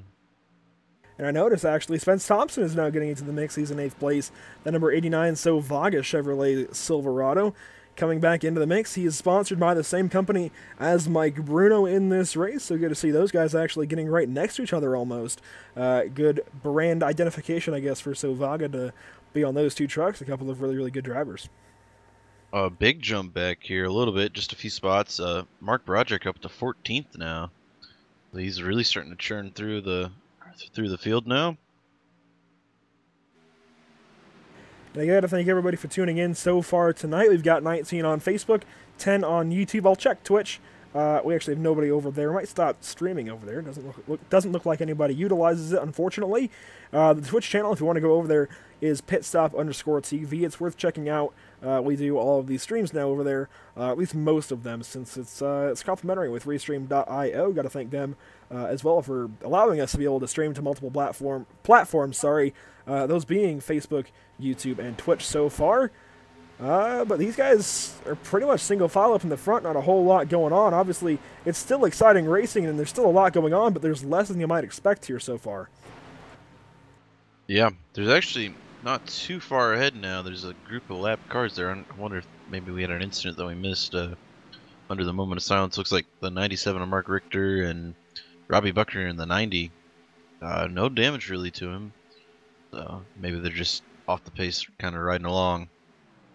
Yeah, I don't believe there's damage to either of those trucks. I saw them starting to fall into the grasp of Tyler Justice and David Levine, but I believe they just had a miscue on the restart and started to fall back, and you see the result of that, unfortunately. Zach Lindgren. Oh, we have yellow. And that is going to be Blaine Falone in the number 21 Wawa Chevrolet Silverado.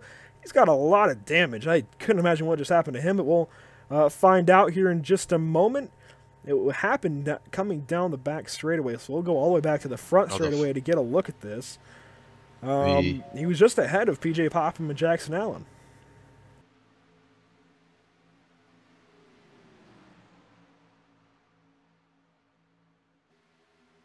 Coming out of turn 2, the number 21 got a little bit slow.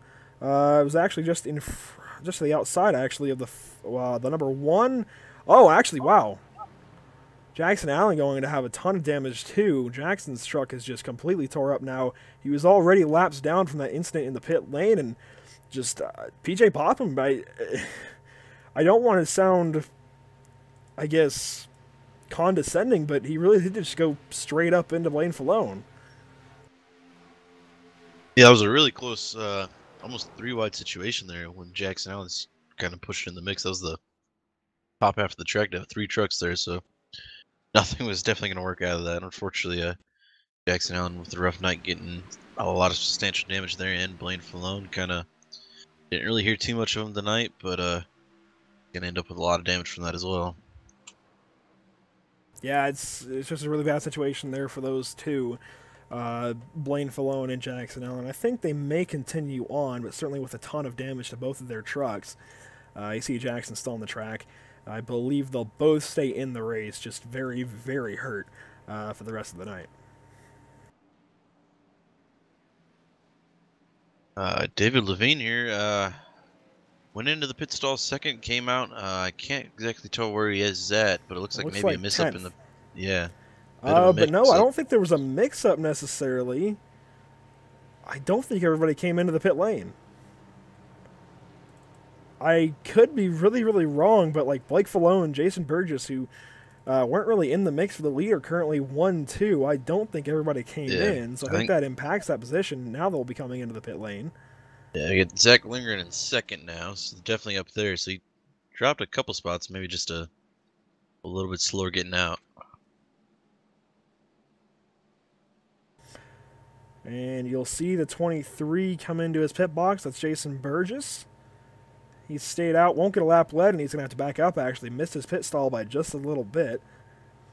Unfortunate for him to miss the box. Scott Andreas, got to appreciate that comment. Any chance you can take over the NBC broadcast and they take over? Believe me, I would love to, because that is a nice paycheck. And that would be just a job of a lifetime. That would be amazing. Even to just get one race up there would be plain awesome.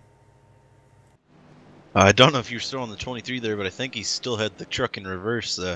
He got ready to go, and he actually backed out of it, almost like a parallel parking job there. So, yeah, we did catch that for just a moment. Jason Burgess apparently, I guess, forgot that the truck was in reverse and just had a bit of an issue there. But he's getting out of the pits and fine. He stayed out to try and get a lap led. Didn't happen because Blake Falone had the same idea. We'll see if Falone actually comes into the pits this time. Looks like he had to stay out one more lap to actually get the lap led, so we may be seeing the 11 into the pit lane this time. I know Robbie Buckner did the same thing on the previous caution.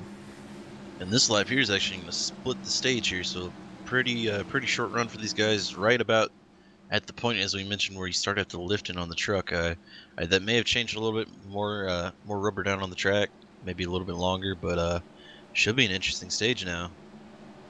Yeah, this will really change things up because these guys, again, just split the stage in half with this caution. We'll have exactly 25 to go when we take the green flag in this second stage. And wow, I really said things wrong earlier when I was explaining the stages, because I was saying 50-50-80 to David Levine, and boy was I wrong. It's 50-50-30. I'm not sure I got 80 in my head, but I certainly was not correct. I think I fed you that one. I also said 80, so that was also my fault there. So yeah, we'll have 50-50 and then 30. We're currently in the second of two 50-lap stages. This will bring us to, again, 25 to go. When we get to the line, Zach Lindgren, I think, maybe in one of the best positions because he's got a guy, a friend of his actually, Blake Falone, an affiliated truck right in front of him, and I think Blake would be more keen to work with Zach Lindgren on this restart, considering he'll probably have a slower truck with the older tires than he would be the 7 of Tyler Justice and the 19 of Mike Bruno. So this could open the door for the bottom line.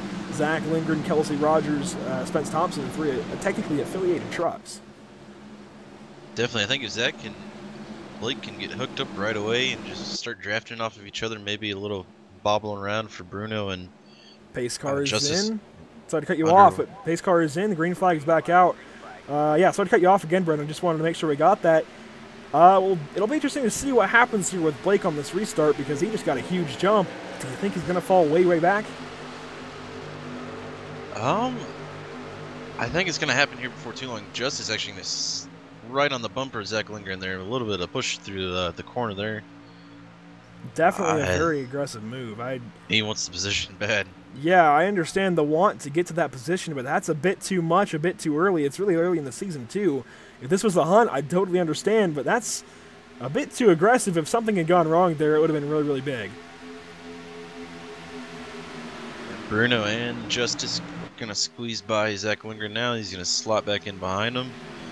And now it's just everybody catching up to Blake Falone. He's really starting to lose the lead he had there.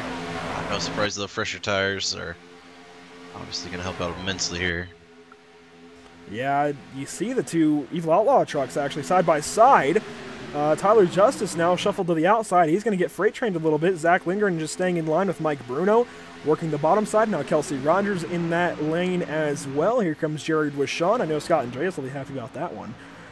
Jared Wishon trying to get into 5th place. Actually, Kelsey Rogers had a bobble. That backs Wishon up a little bit, but he'll get to the bottom side, no issue. What I think will be interesting here is whoever gets stuck with Blake Falone, how that's going to affect the battle for the lead right here, because one of the lanes is going to get stuck with him, whether it'll be the 85 or the 19 and the 7. 19 and the 7 hooked up pretty well. 85 doesn't really have anybody with him. He's almost got Bruno cleared. Not quite, though. Still about a quarter left of the truck. Well, Zach could slide him right here and go to the top side. We'll see what he does out of turn 2. He's going to opt to stay on the bottom so far. Does not come up and clear him. I think Blake will actually work with Zach here and go to the top side, let Zach by on the bottom. We'll see what Blake does in 3 and 4. And yeah, he's going to force the hand of the Evil Outlaw trucks, force them to the bottom lane behind Zach Lindgren. Now Zach Lindgren is your leader from Las Vegas. Everybody's going to start squeezing through here for the slower Falone. Justice way down on the bottom. Actually going to push up just a touch there, battling it out with his teammate for P2. This is really aggressive racing here for the top spot, and this is exactly what this league is all about, racing really aggressively, but keeping it clean. So it's really good to see this racing happening so far. Tyler Justice, I think, putting on the best show as far as aggression goes. We'll see how it works out for him. Zach Lindgren's going to block that move to the inside. He's going to get back in front of that number 7. He wants to keep this lead. Yeah, Mike Bruno just kind of floating around on the high side, not really pushing down there. I think maybe just a strategy to save the tire just a little bit for the end of the stage. Well, actually, yeah, he's going to get his teammate up there with him. Now Tyler Justice goes to the top lane, and I think those two might start working the top side once they get up next to Zach Lindgren. They actually fell back a little bit into 3. But Brendan, you know who's catching up to this 3-car pack in the front? That's Jared Beasley, one of his teammates to the 7 and the 19. Yeah, he's got David Levine pushing right behind him here. David Levine able to work through a couple positions back up to 5th now. He's actually going to try on the inside of Beasley here. Let's see if he can make the inside of the line work as we go into turn 3.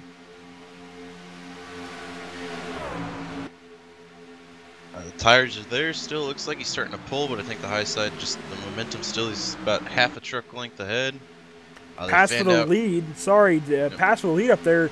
Brendan, we were talking about how these guys were wanting the bottom side.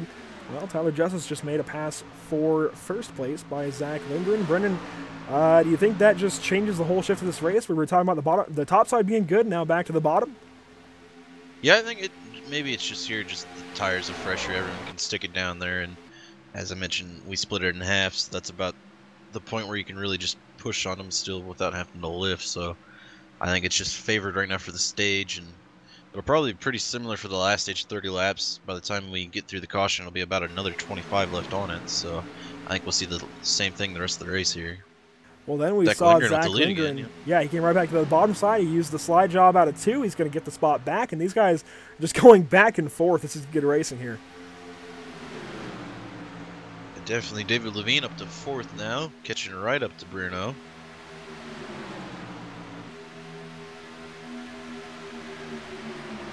And one thing I want to mention is when these guys have bright gloves on their iRacing suit, you can really see them wheel these things out of the corners. It's not too difficult because these trucks are pretty hooked up at the start of the run, but you can still see these hands go every which way trying to make things happen.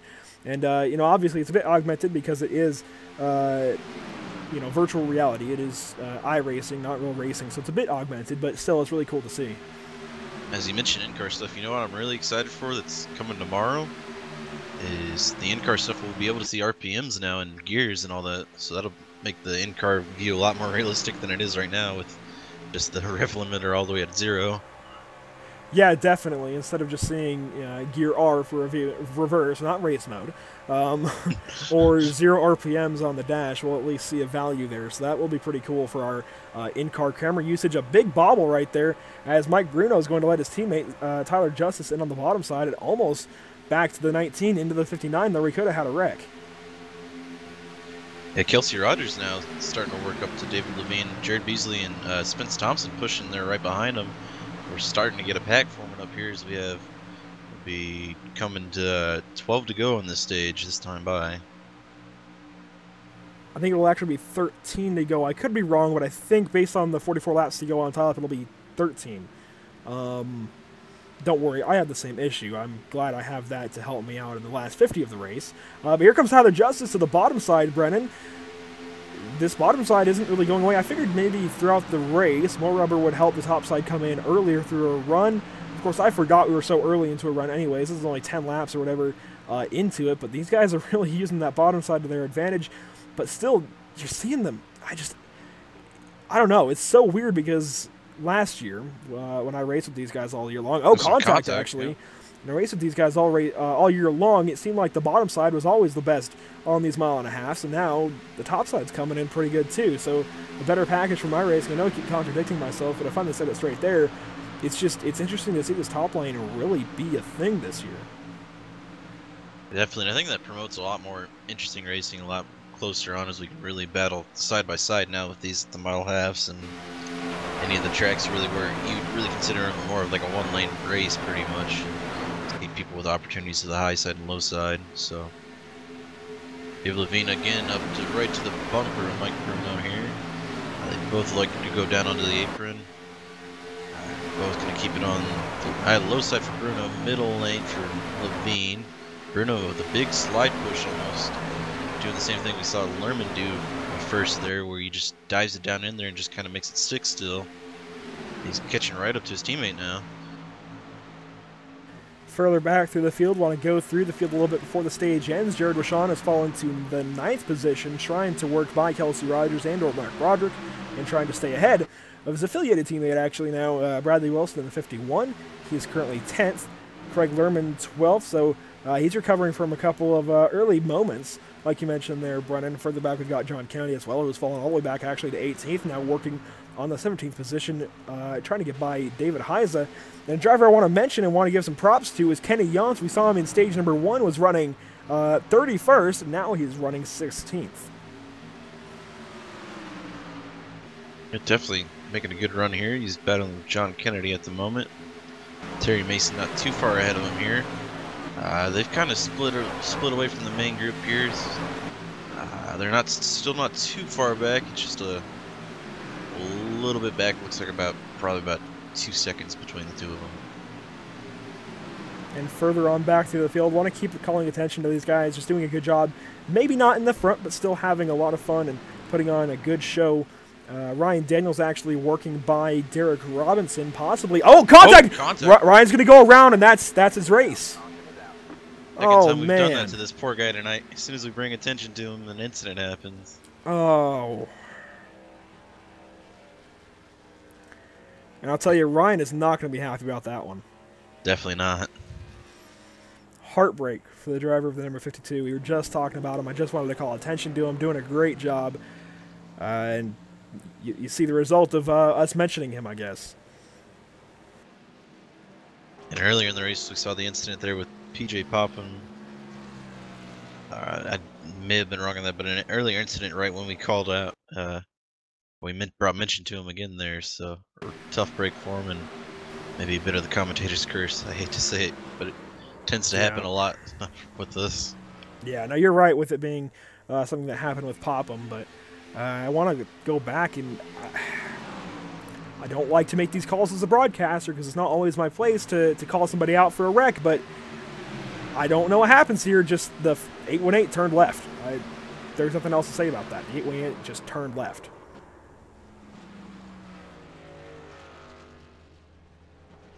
Yeah, nothing out of the ordinary there. Guys ahead of him were all up to pace. Can't really explain what happened there, so maybe just a bit of a lapse of judgment. Unfortunately, I think that's going to end both their nights, though. Oh, definitely. And you see the incident here in slow-mo. The Wall Crusher design Toyota Tundra just completely wrecked. He's done for the night. Yeah, the 818 received an EOL, but obviously he's a ton of damage, so I think that was just the aggressive driving, or... Actually, that's probably for the motor probably being blown on that truck, probably to make sure nobody got a penalty for passing him, as he probably couldn't keep speed. So I don't think that's any penalty. That would have been really, really quick for the admins to make a call there. I think that's just a precautionary measure to keep from a bigger mess, basically. Yeah, I did see Ken Yance over the radio. Unfortunately, I have it muted just for broadcast sake, so I couldn't quite hear what happened, but they were over the radio pretty quick. Maybe just someone they were watching there. And to answer Melanie Wilson out in the chat, Bradley, I believe, came home in 12th place for stage number 1. He got by Zachary Chrysler for 12th. Didn't get any stage points, unfortunately, but made a lot of progress in the back half of stage number 1 and worked his way into 12th position. You see Ryan Daniels now trying to coast back into the pit lane. He's definitely done. We'll try and maybe catch up with him if we get a long green run, which we've had so far. Obviously, he's going to be a bit steamy, even more so than a Maine Lobster, but we'll try and get to speak with him at least, just to get his side on things.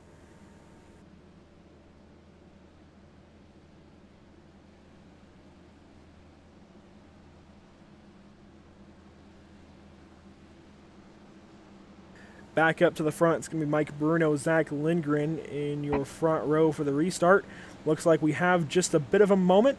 We're going to try and catch up with the driver of the number 21, Blaine Falone. We saw him with an incident early on.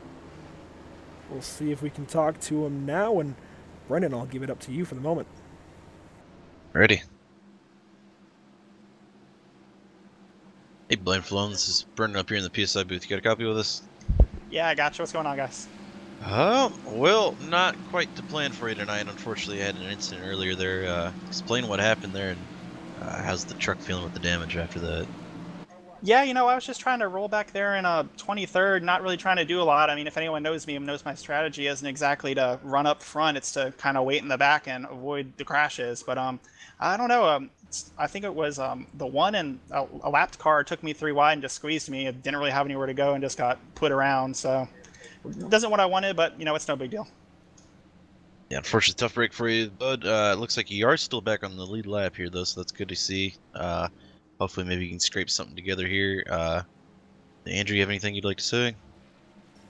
Yeah, Blaine, it's just, you know, nice to see you back out here for 2018. Obviously, not a very good start.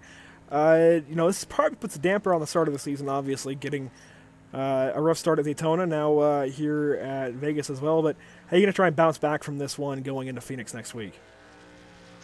You know, I wish I could say, like, I love Phoenix and I'm super great there, but I don't know if I say that about a lot of tracks, except, like, Daytona and Talladega, because there's a lot of go fast and turn to the left. But, you know, I'm just going to hang in there, put my laps in, and do the best I can.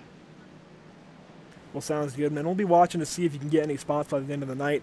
Currently in the 28th position after maybe not the best qualifying attempt, maybe not what you wanted, but you're certainly going in the right direction, getting faster and faster each week. And I think you have a pretty good twin brother to bounce off of as well. Blake Falone is a good role model to have in that situation. So best of luck to you.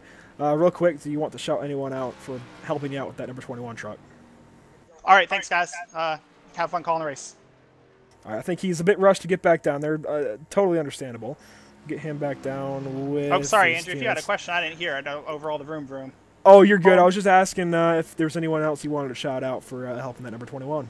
You know, definitely thanks to you, Andrew. This Wawa truck's been my truck for the last 2 seasons. Don't really plan on going anywhere. Shout out to my brother. He does give me places to go and ideas. You know, I just can't seem to avoid it, so I'm just going to keep trying to do that. So, but once I get around, get out of those crashes, maybe we'll start looking at some more top 20s. That's always my goal. Sounds good. We'll move you back down. Best of luck on the rest of the race here. All right, thanks, guys. And up to the front real quickly. Green flag, I believe, in the air. Well, not quite, actually. I was pretty darn close, but now green flag in the air. So I just wanted to make sure we got the restart. David Levine on the top side. Mike Bruno didn't really get going, but Jared Beasley going to keep Levine from getting to the bottom. Yeah. Levine stuck on the top side as Lindgren pulls away. Only 3 laps to go in stage number 2. Who's going to win it? Jared Beasley really didn't get a great start either. He pushed Spence Thompson back. Obviously, as we mentioned, I think just about every week, you have to stay in your lane so you come to the stripe there. So no real opportunity for these guys to move around. I think Zach really, though, is in a great spot here. He's getting attacked from Mike Bruno, but I think he should have something to hold him off here. Right now, Zach has just got to stay on the white line and just protect that bottom side, and you know, through the front straightaway, go to the front stretch, stay on the bottom side, go onto the apron, and just protect that bottom right now. And if Mike is able to get by him, he's got to do the same thing. Anybody right now just has to stay on the white line pretty much, and not let somebody get to the inside. You see, David Levine gets to the bottom side of Jared Beasley. He's going for 3rd. Interesting to bring attention to here. Tyler Justice is down at 26th, under the power too. I don't know what happened to him. We'll try and check it out if we get the chance. We saw David Levine actually may have taken 2 tires on that previous caution. Slid up in 3 and 4, lost a bunch of time there. Now Mike Bruno to the bottom side of Zach Lindgren. Zach trying to fight back on the top. Doesn't have anything for him just yet. Going to try and cross him over. contacted, but he's not going to get there. He almost got there, but he bumped into the back of the 19, slowed his momentum down. He's going to try one more time out of turn 4, but Mike Bruno looking to hold him off. Mike Bruno out of turn 4, going to win stage number 2, vying for position further back. It's Mike Bruno with stage number 2 and the number 19, Sovaga Chevrolet. Lingering, they're going to be able to hold on to second.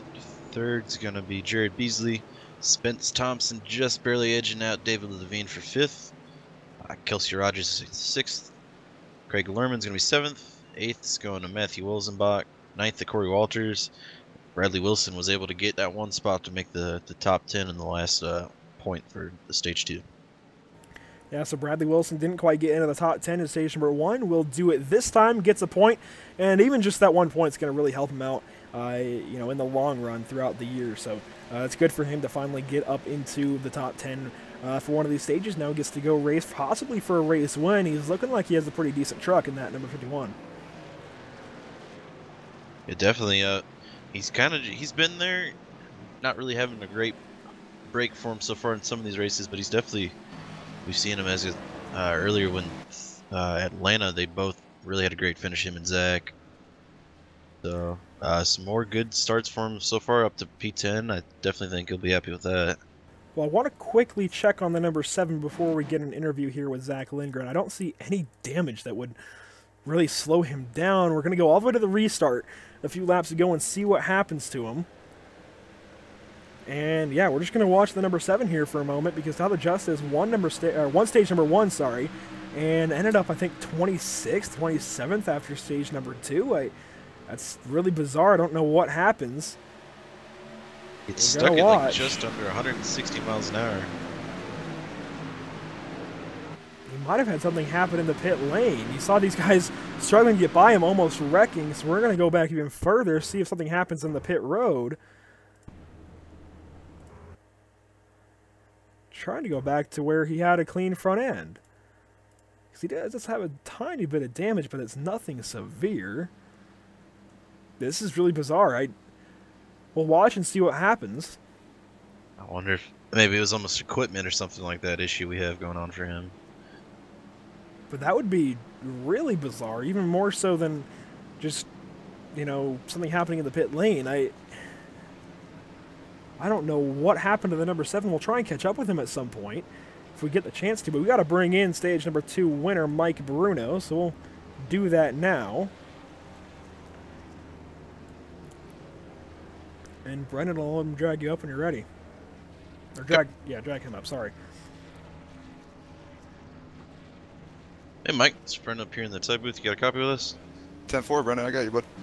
Alrighty. Well, we with you earlier when you won the pole and able to come back up. Stage 2, you're gonna come home the stage 2 winner tonight. Well, how's the truck doing for you, and how's the battle coming back up to the lead? This has been a lot of fun tonight, to be honest with you. Racing right there with Zach and all night long is always fun, but that was really a blast. He's always a good, clean racer, man. He'll race you hard, but he'll race you clean, and that's always what I enjoy most about racing with him and a lot of other guys in this league. But truck feels good. It starts to tighten up a little bit after about 15 laps, but still feels good. A lot of really good racing going on here tonight and having a lot of fun. It definitely. I want to go back to the initial start of the race here. Not really, I think, kind of went to plan for you. You kind of fell back pretty quickly there. I think almost all the way down to about 10th or so, and then you started to battle your way back up here. As we mentioned, stage 2 winner. What happened there? Yeah, I was trying to save a little bit of tires, but it kind of hit me. Later on, I kind of got stuck on that high line in the early laps. You kind of want that low line. It really works well in the first 5-10 laps, but started to get them back after about 20-25 laps, but it's just too little too late. So I kind of learned my lesson on that one. Just got to fight a little bit harder, stay up front a little bit more, and try and be there at the end. Alrighty, buddy. Andrew, you have anything you'd like to add? No, I think you pretty much covered all bases. Looking pretty good in that number 19 truck, though, Bruno. Thanks, Andrew. Alright, I'll give you another opportunity here as we get ready to go back to one to go for any sponsors, anything like that. Yes, sir. As always, big shout out to my sponsor, Sovaga, MR Motorsports team I'm on. Evil Outlaws, Gunslingers, all those guys. Appreciate everything they do, and thanks you guys once again. Alright, well, thank you. We'll get you moved back down. Thanks much. Again, stage number 2 winner Mike Bruno out of Massachusetts. Pretty good job so far in that number 19, but now everything has changed in the front of the field, Brennan. We've got 5 trucks up here. Only one of them has really been in the picture recently. Even 6, actually, and only one of them has been in the picture recently. Zachary Kreiser fell a little ways back. Mark Broderick hasn't been in the picture at all so far. At least not in the lead, or even close to it. Jared Wishon has kind of been in the conversation, but Sawyer Ott now is well into this talk. Michael Redding stayed out with these guys, and even Jason Burgess stayed out to get some spots. You see Blake Falone, Gordon Larson Jr., PJ Popham also pulled a bit of a strategy move. Got tires in the previous caution, now they're staying out here. They opted not to get those stage points, basically. They opted to pit and get the better tires so that they can come out and restart up in the front this time. Interesting strategy call. You know, it almost makes a lot more sense now why Tyler Justice kind of fell off there, is now he's ahead of these guys that stayed out.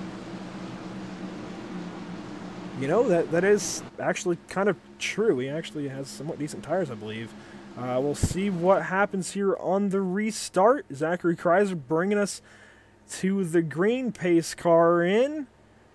Off and away, Kreiser with the restart. Going to get these guys back underway. Across the line, Kreiser now, your leader in the NMNTS Racing Series. Here comes Jared Wishon trying to work the bottom side and get by Mark Bruno. Mark Bruno, I just said Mark Broderick. Keep doing that. 25 laps to go here, as we mentioned. Another fairly short stint. Should be able to push the tires out just about all the way without really having to lift, as we mentioned. So, interesting how quickly these guys will be able to work through the field here that did opt to take the tires. Yeah, it'll be interesting to see exactly how this run goes, because a lot of guys, like I mentioned, a lot of outliers so far tonight. Now in the front of the field, Tyler Justice working on Gordon Larson Jr. His stepdad almost contact into one. Michael Redding just up ahead got shuffled up all the way to the high side there. Everybody trying to get shuffled back into the line. He's had some head damage from earlier. Looks like he may be a little bit slower than everybody else around him. Tyler is right on his stepdad's bumper right now, trying to get him going 3 wide behind. Michael Redding is on the top side. PJ actually backs out. Kelsey Rogers has a bobble out of turn 4. These guys are doing a pretty good job of just filing out right now, but still really close racing. We're going to wait a little bit for this to calm down. Then we're going to get Ryan Daniels in here for a quick interview. But man, this is some exciting stuff. Definitely. The only buddy really making some forward ground so far I've seen is Tyler Justice. Did not take the tires there. He's getting past Gordon Larson Jr. now. He's got some speed there. Mike Bruno falling in right behind him. Did take tires here. And I think we can kind of see the speed difference between them. Oh, big moment. That was the 59. David Levine had a big moment out of 4. I'm not even sure what happened. Going to go on board with Terry Mason. You can just see the mess ahead of these guys. Bradley Wilson a little bit back here as well. Craig Lerman, Welsenbach, Andujar, Harmon, just all in this mess further back. This is going to be big if they have something bad happen.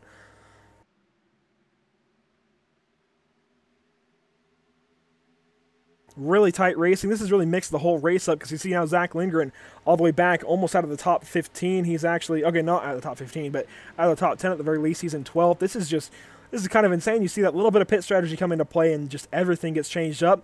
Mike Bruno, Tyler Justice battling pretty hard here. Jason Burgess just outside the top 10. Blake Falone working his way through. Mark Broderick on Jared Wishon's rear bumper trying to get by him. And surprisingly, go ahead.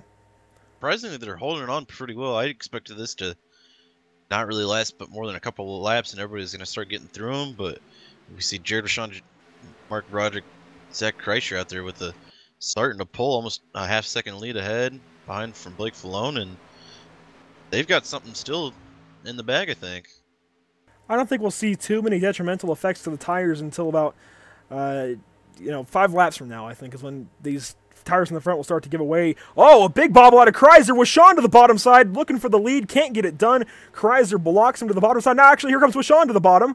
He's going to get his nose down there finally. Wishon might have the lead here in a moment, and we'll wait for this to play out a little bit. Then we'll finally bring Ryan up. I know he's sitting there waiting, but this is good stuff. Definitely.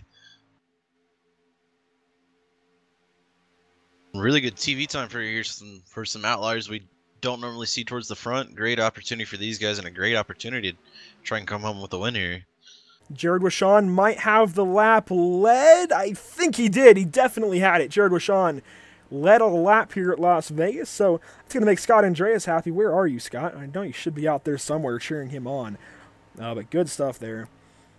Definitely making things happen. We're going to bring in Ryan before we lose the time to do so. Ryan Daniels, do you have a copy? I do. Well, Ryan, I know it took us a little bit, but there's just such good racing going on all over the track that we wanted to cover as much as that before we brought you up. But, man, what happened there? We saw a big event out of Turn 4. I don't know what happened, man. I mean, I went back. Since getting out of the care center, I have taken a look at the replay a couple of times. I honestly have no idea what happened. I really don't. The 52 was just starting to get some good speed in it. I was saving my stuff the whole second stage to try to make a run up through the end of the stage there, hoping for a caution to try to get some track position. And out of nowhere, right when we start getting to our groove, we're done. So I don't know. Yeah, we saw that big hit for you and Robinson as well out of Turn 4. You know, I don't want to dwell on it too much, but do you think it was just racing, or did he come down, or what? I'm not going to say it this time. I don't think he did it on purpose, but I don't understand really what happened. I just don't know. It didn't seem like he got loose. It just seemed like the truck just went away from him, so I don't know. I'll have to move on from it. It's not a big deal, I guess. You know, it's early in the season. It sucks. We finished 4th at Daytona, which we were really, really proud of. Backed it up with a 16th place finish last week, which is not what we wanted at Atlanta, and to come home dead last at Vegas when we had a truck that was in 8th place at the end of lap 5 was not at all what we had in mind, and it's just very, very disheartening for all of us at the 52 DCI team. So I definitely understand you being distraught there. It's definitely not the start to the season that you wanted, but hopefully it turns around now from Phoenix, and then I believe Auto Club, where I believe you actually like to run these trucks. At Auto Club anyway, so we'll see what you can do in the coming weeks. Is there anyone that you want to shout out before we let you go? I do. I want to thank Wall Crusher Designs. I want to thank Young Guns Designs as well. I want to thank BA Graphics. I want to thank Gil Toyota, iWraps, 5-Star Drafting, PSI TV, XI Batteries, all the guys who help us out each and every week. You know, it's just unfortunate that we can't get the finishes this season so far that we want for the team, but I'm grateful for it. We will look forward to Phoenix, and unfortunately the 52 isn't going to be able to make the flight out to California. Unfortunately, I won't be home that week, so we'll be taking our participation points, I guess, for that one, and we'll be back after that. And to see what we can get out of it, we'll be looking forward to Rockingham for that next Noble 5 race to try to make a difference in our season. So. Sounds good, man. Unfortunately, you are done. I'll give Brennan a quick shot at you real quick. You got anything for him? I'm just saying sorry about your bad luck tonight, bud. Hopefully you can keep your head up, and next time we see you out there, have a good finish for you. I wish the best of luck for you coming on. Hey, I appreciate it from the both of you guys. We're working hard. We're working at it. We've got a lot to learn still. We're a new team, just trying to gel and get used to each other, and I feel like that's the best part of what's been going on so far with the DCI team. All of us teammates are blending in well. We're working together really good, and it'll improve. The luck will turn around eventually. We just got to keep our heads up, and eventually it'll come our way. It just sucks right now to be in the low point, but we'll definitely be celebrating when the high moments come. So, sounds good, man. Well, I'll move you back down. 10 laps to go. Should be at least a fun show from here that you get to watch. Yeah, absolutely. Pulling for David Levine in the 59 and for all the help that he's been giving us this week. And thank you guys for giving me the chance to come on here and shout out the team. So thank you. No problem, man. Best of luck at Phoenix. Yeah, thanks, buddy. 10 laps to go now, and there's been some shakeups up in the front. Brennan, Mark Broderick now your leader. He's already locked into the hunt here in the NMNTS Spec Championship Series by winning at Daytona. He's looking for win number 2 in just 3 weeks. Do you think he can get it done? I definitely think he's got a chance here. Really coming to the last little bit of it. There's a lot of traffic for, your faster guys like Mike Bruno and Jared Beasley, Zach Lindgren, and guys like that to come through. He's starting to make a pretty decent lead to Zachary Kreischer, almost to 4/10 there. So I think he's got something left in it, definitely. Yeah, we saw him nearly win in the Cup race at Atlanta last week on Tuesday night, and tomorrow night he'll have another crack at it. I believe he came home in third or fourth, something like that. He still had a pretty decent run, just couldn't get it done. But he's getting it done so far tonight. He looks to have a pretty good shot at the win. He's got to have a second without a caution. I don't think these guys can touch him. The tires are just, I think they've worn pretty evenly. It was only a few laps of wear on the tires before these guys had that caution when they stayed out. And I mean, you're seeing guys like Jared Rashawn, Zachary Kreiser, Jason Burgess just hanging on to these spots they have, doing a really good job so far. Yeah, definitely. You almost wonder with the guys like Mike Bruno and the MR Motorsports guys, how they mentioned they just kind of play it by ear with the strategy setups. I almost wonder if some of these guys kind of had that in mind earlier, and this is why they're ahead, and Mike Bruno and them are having to struggle through, battling through cars to get what they can get left out of this race. Well, I don't know. I think I have to go completely against that because you can't predict a caution with, so few to go on the stage. It was a good opportunity, though. I think maybe in hindsight they could have taken some kind of action to maybe take better advantage of it, but that's not something you can plan on in their defense. So it can go both ways, though. Strategy calls are just sometimes split-second decisions. It's hard to plan those kinds of things, and we're seeing the effects of it. 3 guys who were not really in the talk for the win now in the top 3.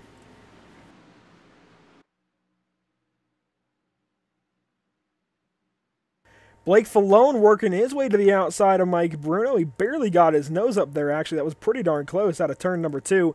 Blake working on the top side. He's trying to actually bring Tyler Justice with him. I think Tyler knows. Oh, actually, Mike slid up into him. Almost put him in the fence. That was really, really close out of turn 4. Here comes Tyler to the inside now. Mike Bruno losing a lot of grip. Tyler actually got the grass. He almost wrecked it and came up into his teammate. That was some kind of couple of corners from those guys. Just going for every position. Oh, Jared Beasley almost got into Spence Thompson. Here comes Zach Lindgren now.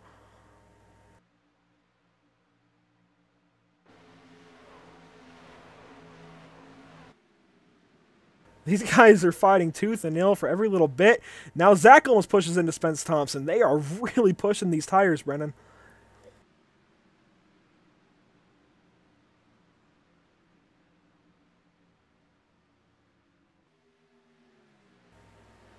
I'm not sure if Brennan is maybe having a mic issue. He hasn't keyed up at a good moment, but 4 laps to go now. Oh, a spin, I think. The one's around. Oh, the 23. It's the 1 and the 23, yeah. Jason Burgess and PJ Popham, no caution. We'll see the aftermath of it real quick if we can. Burgess slow on the inside. Popham stopped on the track. Good call on the numbers there, Brennan. Wow, I missed that at first.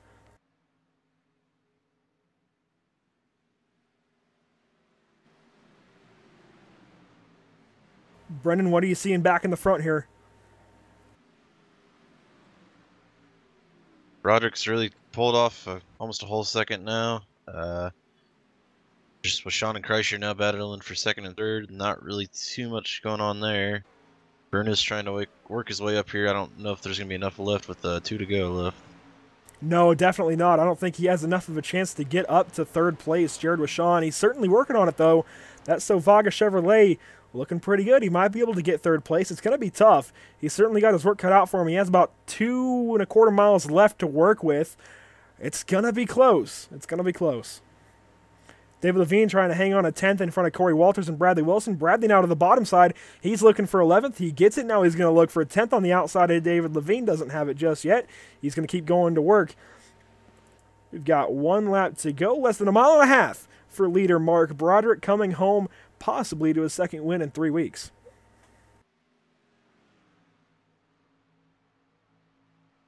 A little bit of lap traffic here. The 21 and Blaine Falone. Just going to let him on by there. Out of turn number 4, Mark Broderick and the number 32 Tide Chevrolet going to win at Las Vegas. Mark Broderick, win number 2 on the season.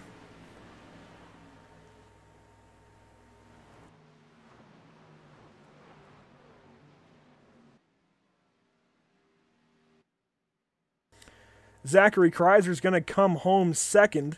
Jared Washawn in 3rd. Mike Bruno in 4th. Spence Thompson in 5th. Can you give us the rest of the top 10 here? 6th is going to be Tyler Justice. 7th going to Zach Lindgren. 8th is going to be Blake Falone. 9th is going to be Jared Beasley. And David Levino able to hold off in 10th. And you see these guys giving each other congratulations throughout the field. You're going to see the winner, Mark Broderick, go to work probably on destroying these rear tires on that truck. Certainly deserved it.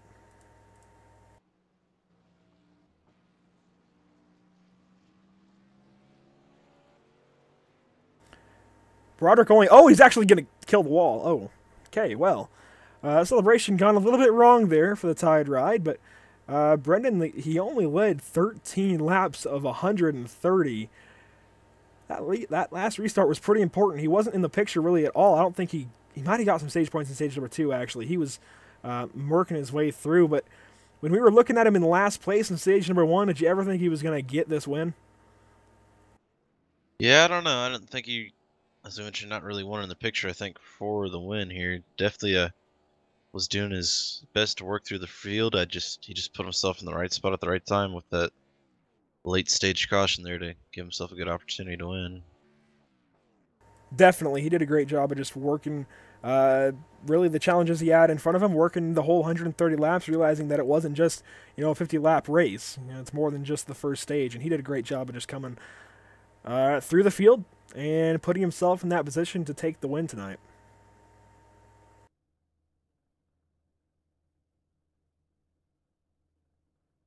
We are going to get at least 4 interviews throughout the field. Those are going to start off with Derek Robinson. As I get the rest of these guys into the interview staging room, Brendan, if you want to bring him up and start that interview, you're very much welcome to do so. Ready? Hey Derek, this is Brendan in the PSI booth. You got a copy of this? Oh, yes, I do. Alrighty, well, not quite the run I think we were expecting tonight. Can you explain to us what kind of happened there with the incident with you in the 52 or anything went on there? Yeah, I looked at the replay and it just seemed like my car didn't act the way it should have. It turned way more than it should have, and yeah, I got into the 52. Feel pretty bad about that. Yeah, well, tonight it looks like you're going to come home 31st. Ended up 24 laps down, not quite, I think, the finish you're looking for. To be able to bounce back from this, do you think next week for Phoenix? I'm hoping so. Phoenix ain't my favorite track, but I've been practicing on it all week there because I knew that it was going to be a problem. So yeah, I've been practicing quite a bit, so hopefully I'm ready for the big race. Alrighty, sounds good. I'll give you an opportunity here. Anybody you'd like to shout out for helps put on the show for you?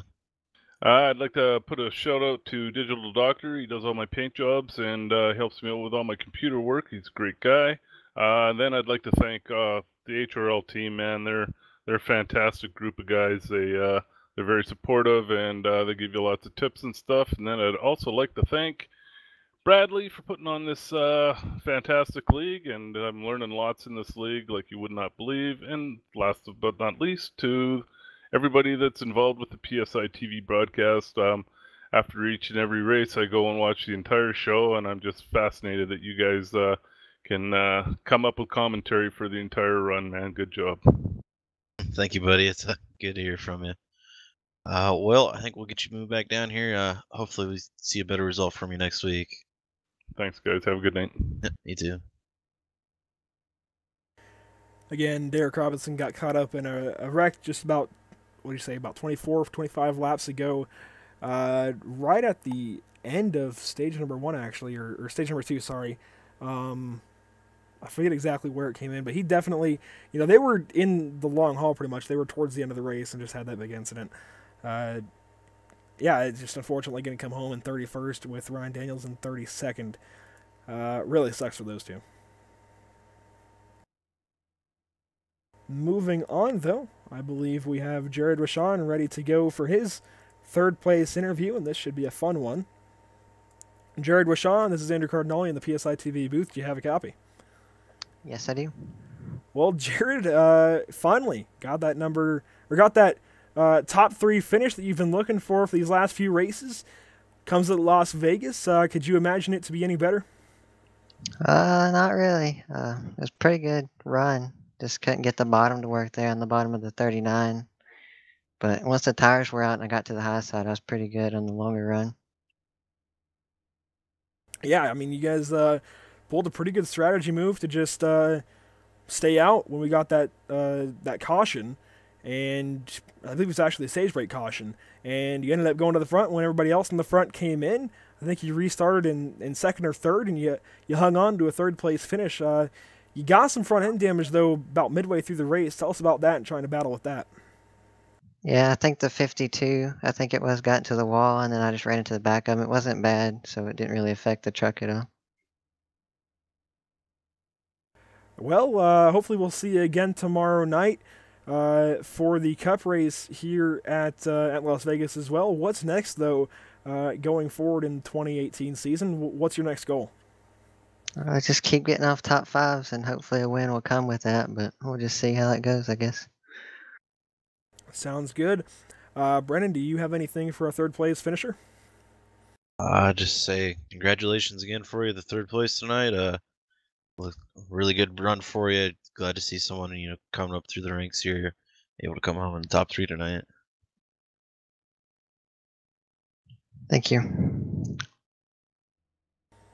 Well, Jared, before we let you go, is there anyone that you want to give a shout out to who makes it happen for that number 96 car? Yeah, I'd like to thank MB Sales for coming on board, and Diecast fans for continuing the support, and NMNTS for coming on for a select few races, and thank you guys for what y'all do. Well, thank you for putting on a good show. We'll move you back down. Great run tonight to get top 3 at number 1. Thank you, guys. Again, that was Jerry Rashawn, comes home third place tonight. Brendan, it's up to you for Zachary Kreiser, our second place finisher. Ready.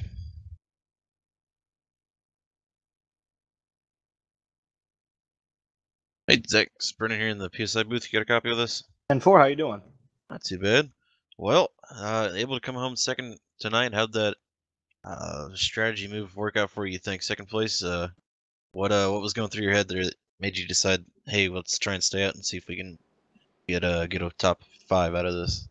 Yeah, I mean, when I was actually talking about it, the late caution came out there in the second, near the end of that second section there, figured I would do whatever the opposite the leaders did. It looked like a lot of people stayed out, so got those fresh tires, and it was only got a couple laps on them there. So I was running my heart out there. I was hoping I was going to take the win, but anytime you can finish top 5 with great talents that we have out in this series, it's always it's a little moral victory. It definitely will. It's great to see you second place tonight. Great opportunity, I think, for you. We've got a decent amount of screen time for you. Not really one we see too often towards the front, so it's a really good finish for you, bud. Congrats on that. Yeah, thank you. The hope for Paul's Chevrolet for Jaeger Racing. I think we're gonna have a couple more top 5 finishes here throughout the season, and hopefully we'll end up in victory lane really soon. Yeah, definitely. That's good to hear. Mention a couple sponsors. Anybody else that you like to thank or that helps put up the show on, or anything like that for you? Yeah, you just thank you guys for putting on a great broadcast. Spec PC for sponsoring the series, and again, hope for Paul's Chevrolet. All my Jaeger teammates, Matt, Sawyer. I know Aiden couldn't miss the race this week, but we'll work on them, and we'll get all 4 of those Chevys in victory lane hopefully before the season's out. Definitely good to hear. Well, congrats again for you on second place tonight, bud. Thank you. And that's Zach Kreiser, the number 39 from Jaeger Racing. Really good run from him as well to go get second place. Like I said, I think it was a bit of a moral victory for him to come home in second place and have such a great run. But now it's all to our winner, Mark Broderick. Mark Broderick, do you have a copy? Yeah, I got you. Well, Mark, you finally got that tide ride back in victory lane, this time on PSI TV. I know you won at Daytona. How's it feel to get this one at Las Vegas? It feels pretty good. It was, I don't know, it was just a really kind of stressful little race, with just being full throttle the whole entire time, just trying to pick your runs. And I don't like blocking or coming down on people to take air off their doors, but it was kind of what you needed to do the whole entire time, just to get to the front and make things happen. Yeah, we noticed it was almost like a plate race for the beginning stages of this event, almost like the I guess 2003 and prior, 2005 and prior NASCAR Cup Series plate races, where it was pretty much like Daytona, but at the same time there was a little bit of lifting that you had to do, and you couldn't pack up like a plate race. And actually, about that same time that we noticed that, we noticed you were in 32nd. What was your game plan? You were dead last for a little while. Oh, I wanted to start the race at the rear. I didn't really know how this was going to go with everyone just being wide open for 25 laps. I didn't want to get taken out early. I don't really need to worry about stage points because I'm already locked in, so I figured just give myself a shot at the end. Well, you certainly did just that. Tell us about the strategy move actually to stay out on that last caution we had for the stage break, I believe. To end stage number 2. Tell us about that move to try and get some track position that ultimately worked out. Yeah, I mean, I didn't really need any points, and I was honestly surprised more people didn't stay out. It seemed like only 6 people stayed out, and I knew the 39 in front of me burned up his tires pretty good on that little 3-lap run to try and get through some people. So I knew if I just kind of let the 96 go and just tucked in behind him, eventually I would just get to the outside of him because I knew my tires were in a little bit better condition. Well, he did just that. You worked right on by those guys. Ended up coming home first place tonight. Brendan, do you have anything for the winner? I'll just give you congrats, but it was a really good run for you. Really smart move to stay out there like that, and hopefully we can see some more from you towards the top of the field the rest of the race season. And Mark Broderick, you just won the Traders Exchange 200 here in the NMNTS Spec Championship Series. Who do you got to thank for putting it on in that number 32? I got to thank Tide, 1000.com, Bradley for putting this league on, Michael, my team owner, pretty much America. I love America. All right, sounds good. Bit of a unique finish like you always have to your interviews, but we'll let you go. A great win tonight. Hopefully you can back it up tomorrow night in the Cup cars. All right, thank you. Again, that was your Traders Exchange 200 race winner, Mark Broderick, from Las Vegas Motor Speedway in Las Vegas, USA. Brendan, I gotta say, one heck of a race that we just watched unfold. I don't think I could have predicted any of that. Yeah, I don't think I would have saw that either. I think we had just the 2 cautions outside of the stage break there, so that's definitely a really good run from a lot of green flag racing tonight. Definitely seemed like everybody was having a blast with it. Yeah, I don't think we've heard any bad reviews so far of the racing with the trucks.